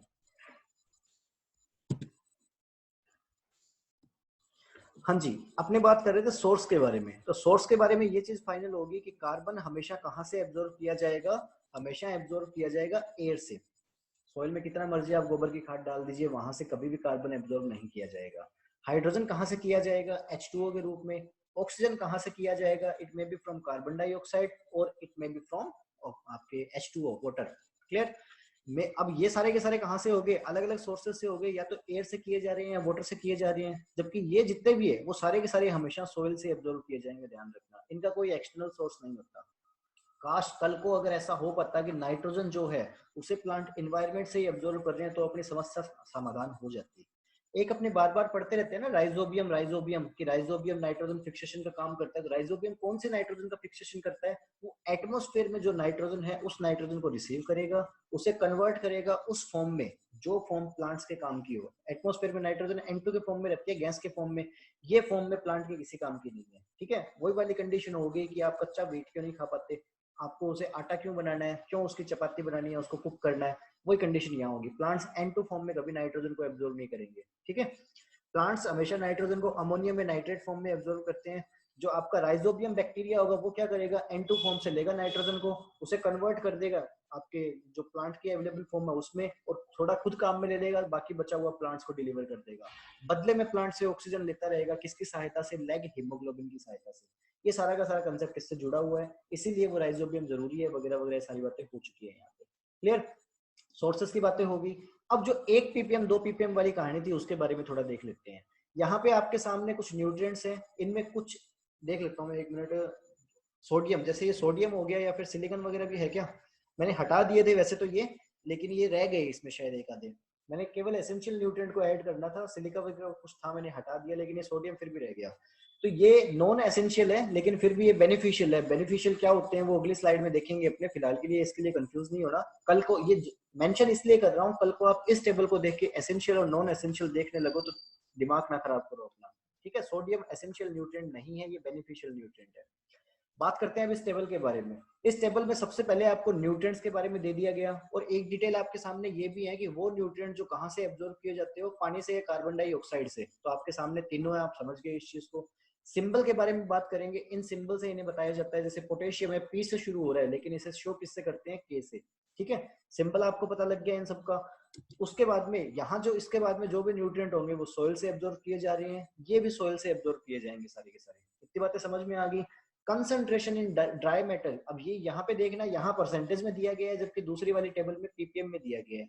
ये सारे के सारे माइक्रो न्यूट्रिएंट है। मैं परसेंटेज और पीपीएम का मतलब समझा देता हूँ आपको। सबसे पहले तो परसेंटेज का मतलब हो गया, परसेंट को पूरा लिखता हूँ परसेंट।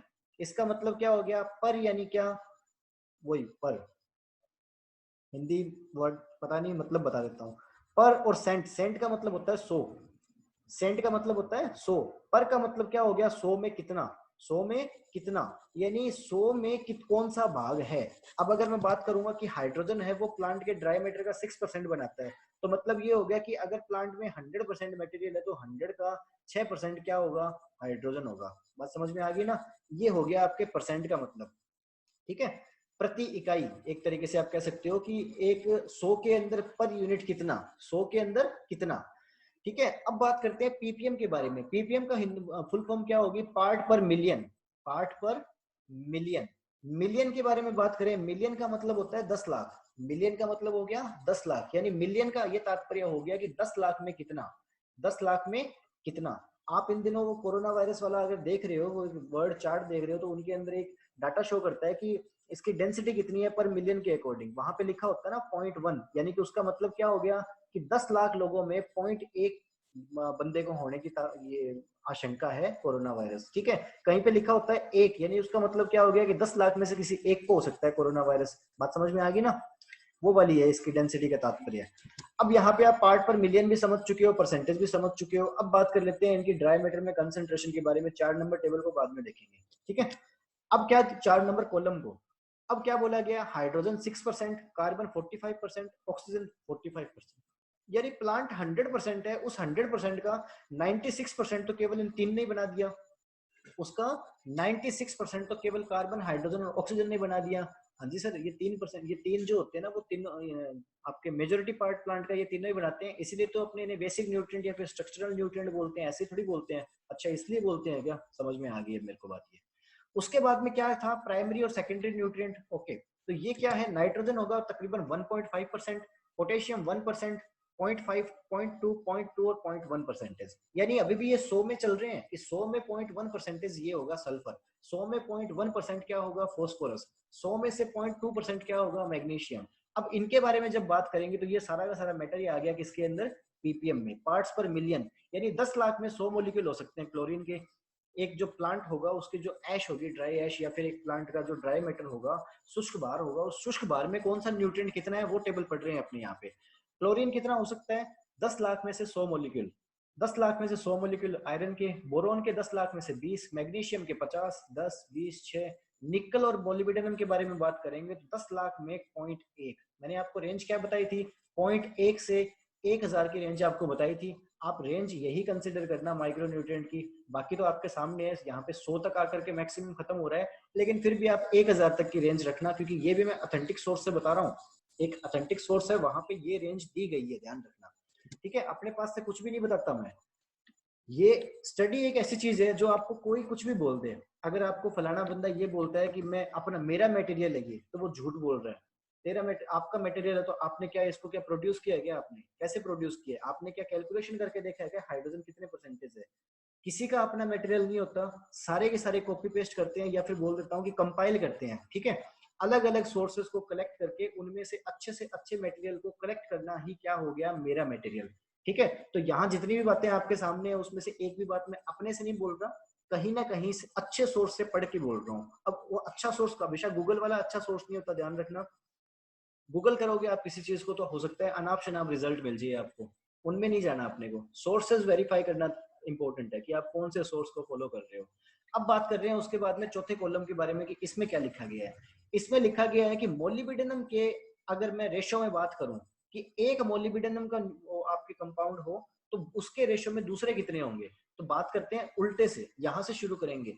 मोलिब्डेनम की संख्या हो सकती है पौधे में केवल एक मोलिक्यूल हो, तो निकल की कितनी होगी, 2। मोलिब्डेनम की 2 होगी तो निकल कितना होगा, 4। मोलिब्डेनम की 4 होगी तो निकल कितना होगा, 8। यानी कि इसका दोगुना। मोलिब्डेनम का अगर एक मोलिक्यूल होगा तो निकल के हमेशा उसके 2 मोलिक्यूल, हमेशा नहीं जनरली 2 मोलिक्यूल पाए जाएंगे। मोलिब्डेनम का एक मोलिक्यूल होगा तो कॉपर के 100 मोलिक्यूल, मोलिब्डेनम का एक तो जिंक के 300। उसी तरीके से मोलिब्डेनम के हर एक मोलिक्यूल पे हाइड्रोजन के कितने हो गए, देख लेना इसको कैलकुलेट करके, इतने मॉलिक्यूल्स पाए जाएंगे। कार्बन के इतने मॉलिक्यूल्स पाए जाएंगे और ऑक्सीजन के इतने मॉलिक्यूल्स पाए जाएंगे। नाइट्रोजन के इतने, पोटेशियम के इतने। बात समझ में आ गई ना? ये चौथे टेबल में कंपेयर किया गया है हर एक न्यूट्रिएंट को मोलिब्डेनम के साथ में। बात समझ में आ गई? होपफुली समझ में आ गई होगी। आगे देखते हैं। तो यहाँ पे ये टेबल ऐड करने का कारण क्या था, ना तो आपको ये याद करना ना ये याद करना, कुछ भी याद नहीं करना इसमें से। आपको ये टेबल केवल और केवल इसके लिए दी गई थी कि आप वो 1 पीपीएम वाला वहम अपना दूर कर लो। ठीक है, 1 पीपीएम नहीं होता, हमेशा ध्यान रखना। अब देखिए यहाँ अगर मैं बात करूंगा क्लोरीन के बारे में, तो क्लोरीन तो 100 पीपीएम चाहिए ना प्लांट को। क्लोरीन में जो प्लांट है, प्लांट में क्लोरीन की मात्रा कितनी होगी, 100 पीपीएम। तो ये 1 पीपीएम से तो भैया 99 पीपीएम ज्यादा होगी, तो इसको मैं मैक्रोन्यूट्रिएंट बोल दूं क्या? नहीं बोलूंगा। लेकिन फिर भी आपको मैक्रोन्यूट्रिएंट और माइक्रोन्यूट्रिएंट की एक पीपीएम वाली डेफिनेशन भी ध्यान रखनी है, क्योंकि वो भी ऑथेंटिक है, और ये वाला भी ध्यान रखना है। ठीक है, समस्या है, विडंबना है, लेकिन ध्यान आपको दोनों चीजें रखनी है। ये देख लेना कब कौन सी चीज पूछी जा रही है। क्लियर?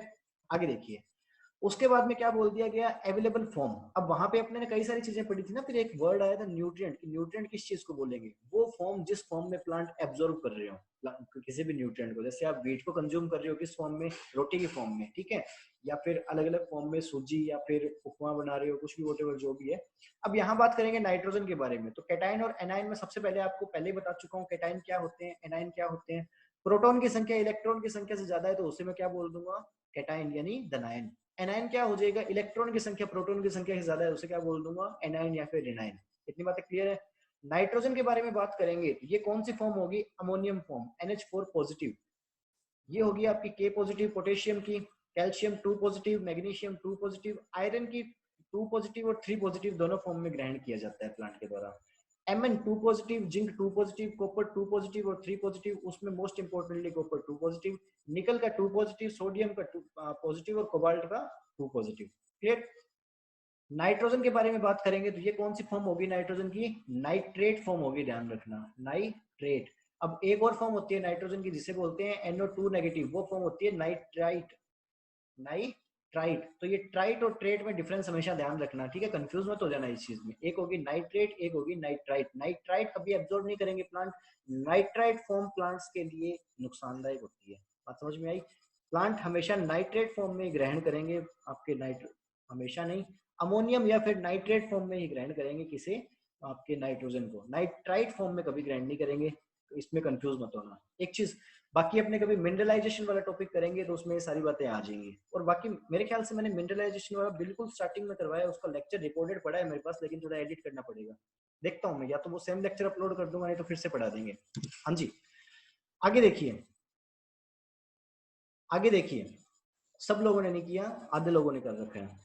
उसके बाद में क्या बोल दिया गया? फॉस्फोरस। फॉस्फोरस के बारे में बात करूंगा तो फॉस्फोरस को 3 अलग अलग फॉर्म में एब्जॉर्ब किया जाता है, किसके द्वारा? H2PO4 negative, HPO4 2 negative, PO4 3 negative. इसमें एक और क्वेश्चन ये निकल के आता है कि अगर सोयल की पीएच क्या हो? एसिडिक हो। अगर सोयल की पीएच क्या हो? एसिडिक हो, यानी पीएच 7 से कम हो गई, तो कौन सी फॉर्म में फॉस्फोरस अवेलेबल रहेगा? वो फॉर्म हो जाएगी आपकी H2PO4 नेगेटिव। ठीक है। अगर मैं बात करूंगा सिंपल, अब देखना बिल्कुल एक सिंपल चीज को समझना, अगर मैं बात कर रहा हूँ एसिडिटी, तो आपके दिमाग में आएगा H पॉजिटिव की संख्या बढ़ना, यानी पॉजिटिव चार्ज जितना बढ़ता जाएगा उसकी पीएच उतनी कम होती चली जाएगी। हालांकि ये गलत है। कैल्शियम की अगर मात्रा ज्यादा होगी, सोडियम की मात्रा ज्यादा होगी, तो पीएच बढ़ जाएगी। ये दोनों के दोनों क्या है? आपके कैटायन ही है। लेकिन फिर भी अपने जनरली छोटी क्लासेस में यही पढ़ते हैं ना कि पॉजिटिव चार्ज जितना ज्यादा होगा सोइल की पीएच कम हो जाएगी, नेगेटिव चार्ज जितना ज्यादा होगा सोइल की पीएच उतनी ज्यादा बढ़ जाएगी। तो इसको आप उस चीज से याद रखने की कोशिश करना कि यहाँ नेगेटिव चार्ज कम है तो कौन सी फॉर्म में ग्रहण किया जाएगा? एसिडिक। नेगेटिव चार्ज थोड़ा बढ़ गया, न्यूट्रल पीएच पे। और अगर बात करेंगे नेगेटिव चार्ज और ज्यादा बढ़ गया तो इसको कहाँ? एल्कलाइन पीएच पे इसको ग्रहण किया जाएगा, ध्यान रखना। ठीक है, एक बार फिर से बता देता हूँ मैंने क्या बताया। H2PO4 नेगेटिव फॉर्म में फॉस्फोरस एब्जॉर्ब किया जाता है एसिडिक पीएच पे। न्यूट्रल पीएच होगी तो फॉस्फोरस को एब्जॉर्ब किया जाएगा HPO4 2 नेगेटिव फॉर्म में। अगर पीएच एल्कलाइन होगी तो फॉस्फोरस को एब्जॉर्ब किया जाएगा PO4 3 नेगेटिव फॉर्म में। होपफुली क्लियर होगा। सल्फर के लिए ये रह गया आपका SO4 2 नेगेटिव, बोरॉन के लिए B4O7 2 नेगेटिव या फिर HBO3 3 नेगेटिव। ओके, अब बारे में बात करेंगे मोलिब्डेनम के बारे में। तो मोलिब्डेनम का मोस्ट इंपोर्टेंट है, इसमें मोलिब्डेनम और बोरॉन ये मोस्ट इंपोर्टेंट है, इनमें से मोस्टली क्वेश्चन पूछते हैं। मोलिब्डेनम का हो गया जी आपके मोलिब्डेनम ऑक्सीलेट के रूप में MOO4 2 नेगेटिव या फिर HMO4 नेगेटिव। क्लोरीन को क्लोरीन नेगेटिव में एब्जॉर्ब करते हैं और सिलिका को सिलिका OH4 नेगेटिव में। क्लियर ना? तो ये आपको ध्यान रखनी पड़ेगी, अवेलेबल फॉर्म मोस्ट इंपोर्टेंट है, सारी की सारी आपको ध्यान में रखनी है। अब इसमें एक और चीज रहेगी, वो चीज क्या है कि जो नाइट्रोजन है वो यहाँ भी है और यहाँ भी है, यानी नाइट्रोजन केवल एकमात्र ऐसा न्यूट्रिएंट है जिसको कैटायन फॉर्म में और एनायन फॉर्म दोनों फॉर्म में ग्रहण किया जा रहा है, किसके द्वारा? प्लांट के द्वारा। इसलिए इसको येलो कलर से डिनोट किया है मैंने, सबसे डिफरेंट दिखाने के लिए। बात समझ में आ गई ना? कैटायन और एनायन को दोनों फॉर्म में कौन सा न्यूट्रिएंट ग्रहण करता है? केवल नाइट्रोजन। उसके अलावा जितने भी होंगे वो या तो पॉजिटिव फॉर्म में ग्रहण कर एब्जॉर्ब किए जा रहे हैं या नेगेटिव फॉर्म में एब्जॉर्ब किए जा रहे हैं। पॉजिटिव फॉर्म में उनकी एक से ज्यादा फॉर्म हो सकती है, जैसे आयरन की होगी, एक फेरिक आयरन हो गया, एक फेरस हो गया। इसके बारे में बात करेंगे तो इसके अंदर देखिए नेगेटिव फॉर्म में 3 फॉर्म होगी, लेकिन ये होगी या तो कैटायन या एनायन। क्लियर? ओके, आगे बढ़ते हैं। अगली स्लाइड क्या कहती है? बेनिफिशियल न्यूट्रिएंट क्या होते हैं?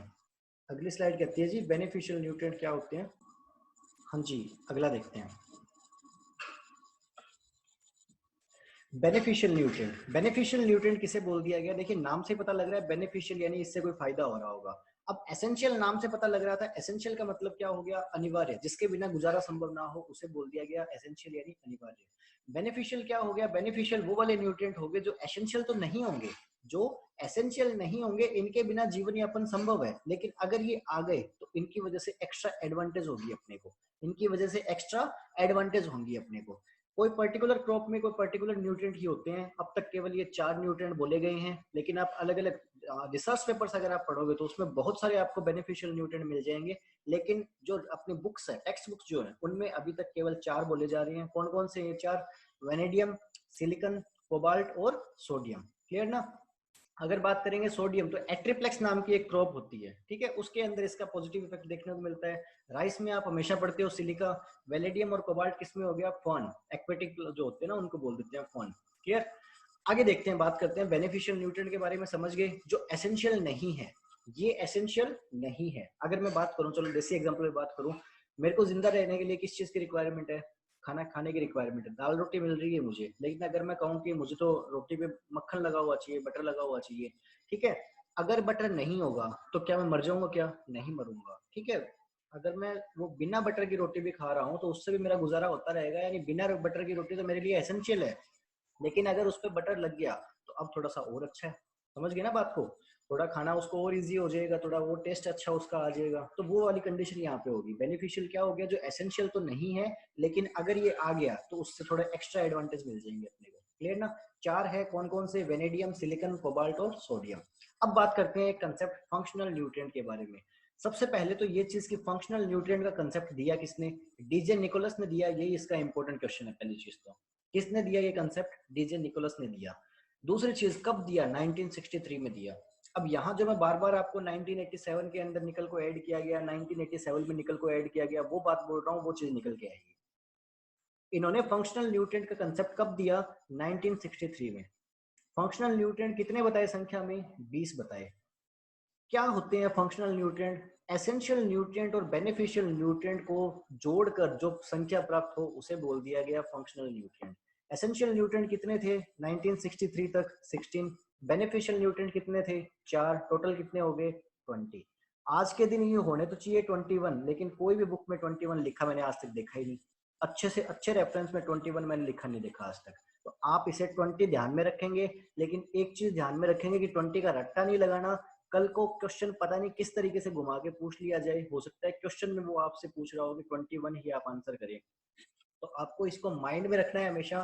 फंक्शनल न्यूट्रिएंट होते क्या है, एसेंशियल न्यूट्रिएंट और बेनिफिशियल न्यूट्रिएंट। 1963 में एक कंसेप्ट दिया था, उस टाइम एसेंशियल न्यूट्रिएंट 16 थे, बेनिफिशियल 4 थे, टोटल हो गए 20। लेकिन निकल को 1987 में ऐड कर दिया गया। अगर अपने पॉइंट ऑफ व्यू से देखा जाए आज के क्राइटेरिया के अकॉर्डिंग तो ये होने चाहिए 21, लेकिन कोई बुक में 21 मेंशन नहीं किया गया। क्लियर। आपको अगर कोई बुक में लिखा हुआ मिले तो मुझे भी बताना, मुझे आज तक नहीं मिला, मैंने कई सारे रेफरेंस बुक्स देख लिए। हाँ जी।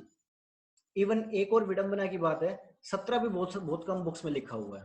ये भी एक अजीब सी शॉकिंग सी चीज है, मतलब जो बहुत कॉमन बुक्स है उनके अंदर 17 वाली चीज मेंशन की गई है, या फिर ऐसा है कि जो बुक्स है अच्छी बुक्स है उनके अंदर लिख तो दिया गया कि रिसेंटली एडेड निकल है, लेकिन 17 नंबर नहीं लिखा गया। एसेंशियल न्यूट्रिएंट को 16 बोला गया, 16 बोलने के बाद में बोल दिया गया कि आपका निकल है, जो 17 निकल है वो भी एसेंशियल न्यूट्रिएंट ऐड कर दिया गया, लेकिन 17 नंबर में नहीं बोला गया कि आप 17 हो गए। चलिए फिर छोड़िए। बेस्ड ऑन मोबिलिटी के बारे में बात करेंगे तो सबसे पहले आपको मोबिलिटी कंसेप्ट पता होना चाहिए कि मोबिलिटी है क्या। आप सारे लोगों के पास एक डिवाइस है, जिस डिवाइस को आप बोलते हो मोबाइल फोन। जिस डिवाइस को आप क्या बोलते हो, मोबाइल फोन। अगर मैं बात करूंगा तो है तो ये टेक्निकली एक फोन ही। तो फोन दो टाइप के हो गए, एक हो गया मोबाइल, एक हो गया इमोबाइल। इमोबाइल कौन सा हो गया, टेलीफोन, जिसको जो वाइड वाला फोन होता था उसको बोल सकते हैं अपने टेलीफोन, सॉरी उसको बोल सकते हैं इमोबाइल। यानी उसको आप घर से बाहर जा रहे हो तो अपने साथ में नहीं लेके जा सकते, उसको घर से बाहर जा रहे हो अपने साथ में नहीं लेकर के जा सकते। आपके घर में कोई पर्टिकुलर प्लेस पे वो फोन प्लांट किया गया है कि इस जगह पे इस फोन को लगा दिया, इसका वायर का कनेक्शन यहाँ कर दिया। तो अगर उस पे फोन आ गया तो आपको फोन के पास जाना पड़ेगा, फोन आपके पास कभी नहीं आएगा, ध्यान रखना। जबकि मोबाइल फोन के बारे में अगर बात करेंगे, आप घर के बाहर हो, फोन आ रहा हो, तो हो सकता है अंदर से कोई बच्चा आपका फोन उठाकर ले आए और कहे आपको फोन आ रहा है। क्लियर ना। तो मोबाइल यानी क्या हो गया, मूवमेंट, गति। जो गतिशील हो उसे बोल दिया जाएगा मोबाइल, और जो अगतिशील हो उसे बोल दिया जाएगा आपके इमोबाइल। बात समझ में आ गई। अब ये यहाँ अपने क्यों इंपॉर्टेंट है, ये यहाँ बहुत इंपॉर्टेंट है। अगर आपको मोबिलिटी का कंसेप्ट समझ में नहीं आएगा तो न्यूट्रिएंट डेफिशिएंसी का कंसेप्ट समझने में आपको प्रॉब्लम रहेगी। इसलिए मोबिलिटी का कंसेप्ट देख लीजिए, एक चीज। सेकंड, ये भी एक इंपॉर्टेंट पॉइंट है, इसमें से क्वेश्चन पूछे जाते हैं। हाँ जी। मोबिलिटी इन सोइल के बारे में बात करेंगे। अब देखिए दो जगह मोबिलिटी के बारे में बात होगी। एक में बात करूंगा सोइल के बारे में मोबिलिटी, दूसरी में बात करूंगा प्लांट के बारे में मोबिलिटी। इसको आप यूं समझ सकते हो कि एक हो गया वर्क प्लेस, ठीक है, एक हो गया वर्क प्लेस और एक हो गया घर। ठीक है। थोड़ी सी अनियमितताएं देखने को मिल रही है आपको क्लासेस में। अनियमितता का कारण क्या हो गया, क्योंकि ये वर्क प्लेस नहीं है सर, ये घर है। घर के अंदर और भी बहुत सारी समस्याएं होती है, और भी बहुत सारी चीजें होती है, यहाँ एनवायरनमेंट अलग टाइप का रहता है। इसलिए हो सकता है कि मुझे आज 2 बजे क्लास लेनी है, लेकिन क्लास के टाइम पे मुझे मेरे फादर ने बोल दिया कि ये काम करो, तो मैं उनको ये बोलूंगा मैं तो क्लास लूंगा, मैं तो आप कह रहे हो वो काम नहीं करूंगा। ऐसा करूंगा अगर मैं, तो बदले में मुझे प्रसाद मिल सकता है। ठीक है, समझ रहे हो आप इस चीज को, सबके साथ होती है ये चीजें। इसलिए मैंने यूट्यूब वाली एडिशनल फैसिलिटी आप लोगों के लिए ऐड कर रखी है कि बाय चांस अगर आप पढ़ना चाह रहे हो, और अगर आपको उस पर्टिकुलर टाइम पे ये वर्क प्लेस और घर वाली प्रॉब्लम क्रिएट हो रही है, तो आप उस चीज को भी सोल्व कर सको। ठीक है, अब देखिए यहाँ पे क्या बोला गया कि वर्क प्लेस के अंदर एक की मूवमेंट की बात करूंगा। जैसे फॉर एग्जांपल मैं बात करता हूँ, अपनी खुद की बात कर लेता हूँ, मैं कॉलेज में पढ़ाता हूँ, तो एक क्लासरूम यानी मैं वर्क प्लेस पे हूँ अपने, तो वहां पे जो स्टूडेंट्स है उनका बॉस मैं ही हूँ उस टाइम। ठीक है, मैं ना कहूंगा तो स्टूडेंट क्लास से बाहर नहीं जाएंगे, क्लास में एंटर नहीं करेंगे, यानी कि एक तरीके से वहां मेरा राज चलेगा। लेकिन वहीं मैं खुद घर में आ गया, वही सेम हूं मैं, ठीक है, घर में आ गया, अब यहाँ पे राज बदल जाएगा। ठीक है, किसका राज चलेगा, ऑब्वियस है, आप सारे लोग समझते हो। ठीक है, तो मोबिलिटी क्या है, बदलती रहेगी। क्लियर है ना, जब वो सेम न्यूट्रिएंट सॉइल में रहेगा तो हो सकता है वो डिफरेंट तरीके से बिहेव करे, सेम न्यूट्रिएंट प्लांट में आ जाएगा तो हो सकता है वो डिफरेंट तरीके से बिहेव करे। बात समझ में आई। अब देखिए इसके बारे में कुछ बातें बढ़ लेते हैं, सॉइल और प्लांट्स के बारे में। सबसे पहले देखते हैं मोबिलिटी एंड सॉइल के बारे में। 3 कैटेगरीज में डिवाइड किया गया, कौन कौन, एक मोबाइल, एक लेस मोबाइल और एक इन मोबाइल। ठीक है, एक मोबाइल जो गतिशील होंगे, एक जगह से दूसरी जगह मूवमेंट करेंगे, लेस मोबाइल जो अगतिशील होंगे, जो कम गतिशील होंगे, और इम मोबाइल क्या हो गया, वो कहीं नहीं हिलेंगे डुलेंगे। यहाँ से आपका एक कंसेप्ट और क्लियर होकर के निकलेगा। हम बात करते हैं उसके बारे में। मोबाइल के बारे में बात करते हैं, इसमें कौन कौन से आ गए, सोइल में नाइट्रोजन, सल्फर, बोरॉन, एमएन और क्लोरीन, ये सारे के सारे क्या होते हैं, मोबाइल होते हैं। Less mobile potassium, calcium, magnesium, copper, ये लेस मोबाइल है। इम मोबाइल के बारे में बात करेंगे तो फॉस्फोरस और जिंक, ये सोइल के अंदर क्या होते हैं, इम मोबाइल होते हैं। अगर मैं बात करूंगा इम मोबाइल का मतलब क्या हो गया, तो आप फॉस्फोरस देने के लिए सोइल में किस चीज को यूज करते हो, डीएपी को। ठीक है, इसे यूज करते हो ना फॉस्फोरस देने के लिए जनरली, या फिर सिंगल सुपर फॉस्फेट बोल लीजिए, एसएसपी। इस फर्टिलाइजर को आप यूज करते हो फॉस्फोरस की अवेलेबिलिटी के लिए सॉइल में। और ये फर्टिलाइजर देते कब है अपने, तो जो मेल है और जो फार्म से बिलोंग करते हैं, जो खेतीबाड़ी से बिलोंग करते हैं, उनको तो पता है कि हाँ जी, फसल को बीजने से पहले जब लैंड प्रिपरेशन कर रहे होते हैं उस टाइम, या फिर जिस टाइम सोविंग कर रहे होते हैं, तो बिजाई कर रहे होते हैं, उस टाइम ड्रिलिंग मशीन के साथ में मिला करके देते हैं। आजकल आती है ना सीड ड्रिल कम फर्टी मशीन, ठीक है, तो उसके अंदर मिला करके फर्टी कम सीड ड्रिल मशीन, उसके अंदर 2 चेम्बर रहते हैं, एक चेम्बर में आप फर्टिलाइजर डाल सकते हो, दूसरे चेम्बर में आप सीड डाल सकते हो। फर्टिलाइजर थोड़ा सा सीड के नीचे प्लेस कर दिया जाएगा सॉइल में, और सीड उसके थोड़ा सा ऊपर प्लेस कर दिया जाएगा। एक ही ऑपरेशन में दोनों काम हो जाएंगे आपके। ठीक है, तो वो वाली कंडीशन में आप क्या करते हो, आप डीएपी हमेशा क्या करते हो, सोविंग से पहले देते हो, और कहाँ देते हो, डायरेक्ट सॉइल में प्लांट करते हो आप। क्यों प्लांट करते हो, कभी भी खड़ी फसल में ब्रॉडकास्ट क्यों नहीं करते डीएपी को, वो ब्रॉडकास्ट इसलिए नहीं करते क्योंकि फॉस्फोरस है वो सॉइल में इमोबाइल है, वो वहां तक पहुंच नहीं पाएगा, वो जड़ों तक पहुंच नहीं पाएगा, सॉइल में मूवमेंट नहीं कर पाएगा। अगर वो जड़ों तक पहुंच नहीं पाया तो रूट उसे एब्जॉर्ब कैसे करेगी, अब ऊपर पड़ा रहेगा, शूट तो गएगा नहीं भाई, मैं तो एब्जॉर्ब नहीं कर सकता तुझे, जड़ों के पास से होकर के आ। ठीक है, ऑथेंटिक जगह से एंट्री लेकर के आ, अनऑथेंटिक एंट्री अलाउड नहीं है यार। बात समझ में आ गई ना। तो रूट पार्ट ही उसे एब्जॉर्ब करेगा, और रूट पार्ट सॉइल के अंदर होगा, लेकिन फॉस्फोरस सॉइल में मूवमेंट नहीं कर पाएगा, तो फॉस्फोरस सॉइल के ऊपर ऊपर पड़ा रहेगा, लेकिन रूट के काम नहीं आ पाएगा। और फायदा क्या हुआ, जब मैंने पैसा लगा के फर्टिलाइजर डाल दिया और वो मेरी प्लांट एब्जॉर्ब भी नहीं कर पा रहा। बात समझ में आई। इसलिए फॉस्फोरस को हमेशा क्या करते हैं, सॉइल में प्लांट करते हैं। सेकंड चीज के बारे में बात करेंगे यहाँ मोबिलिटी इन प्लांट के बारे में, कि पौधों के अंदर कौन सा मूवमेंट करेगा, कौन सा मूवमेंट नहीं करेगा। तो हाईली मोबाइल कौन से होंगे, एनपीके। अब गौर करना, फॉस्फोरस जो था वो सॉइल के अंदर इमोबाइल है, लेकिन प्लांट के अंदर आकर के ये हाईली मोबाइल हो गया। मॉडरेट मोबाइल के बारे में बात करूंगा तो जिंक हो गया, मॉडरेट मोबाइल है, यहाँ इमोबाइल था लेकिन यहाँ आकर के मॉडरेट मोबाइल हो गया, चलो ठीक है थोड़ी बहुत मूवमेंट अपने भी कर लेते हैं, वहां बाहर बहुत पड़े रह गए। लेस मोबाइल के बारे में बात करेंगे तो ये सारे के सारे न्यूट्रिएंट जो हैं वो क्या होंगे, कम मोबिलिटी शो करेंगे। इमोबाइल के बारे में बात करेंगे तो कैल्शियम और बोरॉन, ये जो है वो इमोबाइल होंगे, ये प्लांट में मूवमेंट को शो नहीं करते, प्लांट में एक जगह से दूसरी जगह नहीं जाते, जहां पड़े हैं वही पड़े रहेंगे। बात समझ में आ गई ना। ये इतनी चीजें आपके लिए इंपॉर्टेंट है, इनको ध्यान रखना। और उसमें भी कौन से इंपॉर्टेंट है, जो बोल्ड किए गए हैं, हाईलाइट किए गए हैं, केवल वो ज्यादा इंपॉर्टेंट है इनमें आपके लिए। बाकी एनपीके वाला भी इंपॉर्टेंट है, ऐसी बात नहीं है, लेकिन ये केवल 4-5 चीजें याद रख लोगे, इतने से आपका काम हो जाएगा। अब ये मोबिलिटी वाला कंसेप्ट है, इसे अपने लिंक करेंगे कहाँ, डेफिशिएंसी के साथ में। प्लांट्स में डेफिशिएंसी सिम्टम कौन से आते हैं, कहाँ आते हैं, उनके साथ में लिंक करेंगे, लेकिन वो आज नहीं करेंगे, वो जब डेफिशिएंसी सिम्टम पड़ेंगे उस टाइम करेंगे। लेकिन आप इसे ध्यान रखना, रिकॉल करना आप इसे। हाँ जी। उसके बाद में क्या बोल दिया गया लेवल ऑफ न्यूट्रिएंट्स, ठीक है, प्लांट के अंदर न्यूट्रिएंट्स का क्या लेवल है उसके बारे में बात कर लेते हैं। सबसे पहले यहाँ क्या बोल दिया गया, चार अलग अलग टर्म्स बोल दी गई। एक है डेफिशिएंट, दूसरी है इनसफिशिएंट, तीसरी टॉक्सिक और चौथी एक्सेसिव। डेफिशिएंट जब मैं बोलूंगा यानी कि कमी है, किस चीज की कमी, न्यूट्रिएंट की कमी। और कितनी कमी है, इतनी कमी है कि जी हमारी उपज प्रभावित हो रही है, हमारी इल्ड प्रभावित हो रही है, क्योंकि एसेंशियल न्यूट्रिएंट है ना, यहाँ आप सारा का सारा एसेंशियल न्यूट्रिएंट का चलता रहेगा। एसेंशियल न्यूट्रिएंट की मात्रा में कमी आ गई तो प्लांट अपना लाइफ साइकिल ही पूरा नहीं कर पाएगा। बात समझ में आई ना। तो यहाँ उसकी इतनी मात्रा में कमी आ गई कि अब प्लांट जो है वो अपना कंसेंट जो, अब प्लांट जो है वो अपनी इल्ड को प्रभावित हो रहा है। अब प्लांट की जो इल्ड है वो प्रभावित होने लग गई है, किसके कारण, एक एसेंशियल न्यूट्रिएंट की कमी के कारण। कितनी कमी आ गई, इतनी मात्रा में कमी कि अब उससे काम नहीं हो रहा। वो कह रहा है कि नहीं भाई साहब, इतनी इतनी मात्रा के साथ तो मैं काम नहीं कर सकता। सेकंड के बारे में बात करेंगे। सेकंड क्या बोला गया, इनसफिशिएंट। इनसफिशिएंट वो वाली कंडीशन होगी जिसके अंदर न्यूट्रिएंट है तो सही, लेकिन जितनी मात्रा में चाहिए उतनी मात्रा में नहीं है। डेफिशिएंट भी नहीं है लेकिन ऑप्टिमम मात्रा में भी नहीं है, ठीक है ना। काम चलाऊ हो रहा है काम, लेकिन इससे थोड़ा सा और ऑप्टिमम मात्रा में हो तो फिर बेटर है, ठीक है। थर्ड क्या बोला गया, टॉक्सिक। टॉक्सिक के अंदर क्या हो गया, विषैला प्रभाव, ठीक है। टॉक्सिक के अंदर क्या हो गया, मात्रा ज्यादा हो, अगर उसकी किसी न्यूट्रिएंट की मात्रा जितनी चाहिए उससे थोड़ी ज्यादा हो गई तो फिर उसका टॉक्सिक प्रभाव देखने को मिल जाएगा। एक हो गया एक्सेसिव। एक्सेसिव में क्या हो गया कि जितनी मात्रा होनी चाहिए उतनी मात्रा होने की बहुत ज्यादा एक्स्ट्रा हो गई, बहुत ज्यादा एक पर्टिकुलर न्यूट्रिएंट की मात्रा हो गई, तो वो कंडीशन कौन सी हो जाएगी आपकी, एक्सेसिव कंडीशन। अब एक्सेसिव कंडीशन से और टॉक्सिक कंडीशन से अपने को फर्क क्या पड़ेगा, वो अपने यहाँ नहीं पढ़ेंगे, न्यूट्रिएंट एब्जॉर्प्शन वाले चैप्टर टॉपिक में पढ़ेंगे। न्यूट्रिएंट एब्जॉर्प्शन होगा उस टाइम किस तरीके से होगा, तो आपको समझ में आ जाएगा कि अगर किसी एक ही न्यूट्रिएंट को बहुत ज्यादा एब्जॉर्ब कर लिया गया प्लांट के द्वारा, तो क्यों दूसरे न्यूट्रिएंट की कमी आ जाएगी, ठीक है। होगा क्या, एक्सेसिव कंडीशन में क्या होगा, एक न्यूट्रिएंट ज्यादा अगर प्लांट ने कंज्यूम कर लिया तो दूसरे न्यूट्रिएंट की कमी आ जाएगी प्लांट के अंदर। अब ऐसा क्यों होगा, वो अपने न्यूट्रिएंट एब्जॉर्प्शन टॉपिक में पढ़ेंगे। यहाँ तक आई डोंट थिंक आपको किसी को कोई डाउट रहा होगा। एक टॉपिक और रह गया छोटा सा, हिडन हंगर। एक और रह गया, इसे और कर लो, उसके बाद में नहीं करेंगे आज। हिडन हंगर के बारे में बात कर लेते हैं। तो हिडन हंगर मैं आपको समझा ही देता हूँ, बहुत ही इजी है। मान लीजिए आपके घर पे, आप किसी रिलेटिव के घर पे गए हो आप, ठीक है।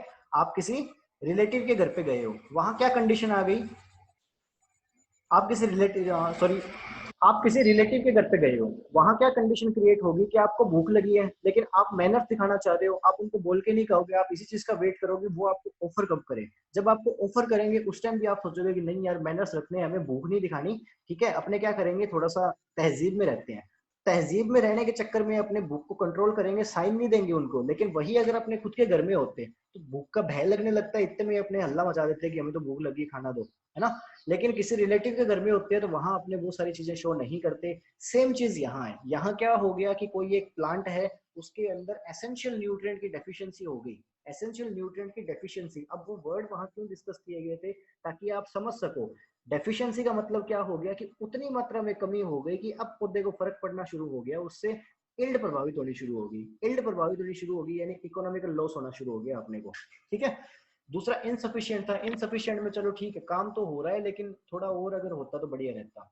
हिडन हंगर कंडीशन में क्या होगी, किसी पर्टिकुलर न्यूट्रिएंट की, किसी एसेंशियल न्यूट्रिएंट की वो मात्रा जिस मात्रा से उसकी डेफिशिएंसी क्रिएट हो गई। अब डेफिशिएंसी क्रिएट होगी तो पौधा कैसे ना कैसे तो साइन करेगा ना। फॉर एग्जांपल छोटा बच्चा है, छोटे बच्चे को भूख लगी, वो क्या करेगा, रोना स्टार्ट कर देगा। आपको भूख लगी है, आप क्या करोगे, मुंह से बोल के बता दोगे, क्लियर ना। वही अगर आप किसी रिलेटिव के घर पे होते, आप बोल के तो नहीं बता सकते, लेकिन आप फिर भी आप ट्राई करते हो कि कोई ना कोई डायरेक्ट या इनडायरेक्ट मैसेज से उनको हिंट मिल जाए कि भूख लगी हुई है बंदे को, ठीक है। लेकिन कई कंडीशन ऐसी भी होती है जिस कंडीशन में ना आप डायरेक्ट कुछ बोल पाते हो ना इनडायरेक्ट कुछ बोल पाते हो, कुछ एम्बेरेसिंग सी सिचुएशंस क्रिएट हो जाती है। तो वो वाली कंडीशंस आपके लिए हो जाएंगी हिडन हंगर। प्लांट्स के साथ क्या होगा, कोई पर्टिकुलर न्यूट्रिएंट की जैसे ही डेफिशिएंसी आनी स्टार्ट हो जाएगी, उसके डेफिशिएंसी सिम्टम शो किए जाएंगे। उस डेफिशिएंसी सिम्टम को देख के हम समझ जाएंगे कि अच्छा ये सिम्टम शो किए जा रहे हैं, यानी प्लांट में इस न्यूट्रिएंट की कमी है। वो न्यूट्रिएंट एक्स्ट्रा प्रदान कर देंगे प्लांट को, एक्स्ट्रा प्रदान करने के साथ में उस न्यूट्रिएंट की डेफिशिएंसी दूर हो जाएगी। लेकिन ये वाली जो कंडीशन है, इस कंडीशन में वो डेफिशिएंसी सिम्टम उत्पन्न नहीं किए जाते, वो डेफिशिएंसी सिम्टम उत्पन्न नहीं किए। जैसे जैसे नाइट्रोजन के बारे में बात करूं, नाइट्रोजन की डेफिशिएंसी आ गई तो सबसे नीचे की पत्तियां पीली होनी स्टार्ट हो जाती है, ठीक है। लेकिन यहाँ इस कंडीशन में मान लो नाइट्रोजन डेफिशिएंसी आ गई लेकिन पौधे की पत्तियां पीली नहीं हो रही, क्लियर ना। इसको क्या बोल दिया गया, हिडन हंगर, वो भूख जिसको छुपा लिया गया है, प्रदर्शित नहीं किया गया। होपफुली यहाँ तक आपका सब क्लियर होगा। इसके बाद में नेक्स्ट लेक्चर में स्टार्ट करेंगे कि किस तरीके से न्यूट्रिएंट अपटेक करते हैं, किस चीज को, न्यूट्रिएंट्स को। ठीक है, यहाँ आपकी कई सारी नई चीजें आनी है और बहुत इंटरेस्टिंग पार्ट रहने वाला है ये। ठीक है, 2 लेक्चर और रहेंगे आपके इसमें, एक में न्यूट्रिएंट अपटेक पढ़ लेंगे और एक में इनके फंक्शन और डेफिशिएंसी सिम्टम पढ़ लेंगे। उसके बाद में न्यूट्रिएंट खत्म, फिर फोटोसिंथेसिस स्टार्ट करेंगे।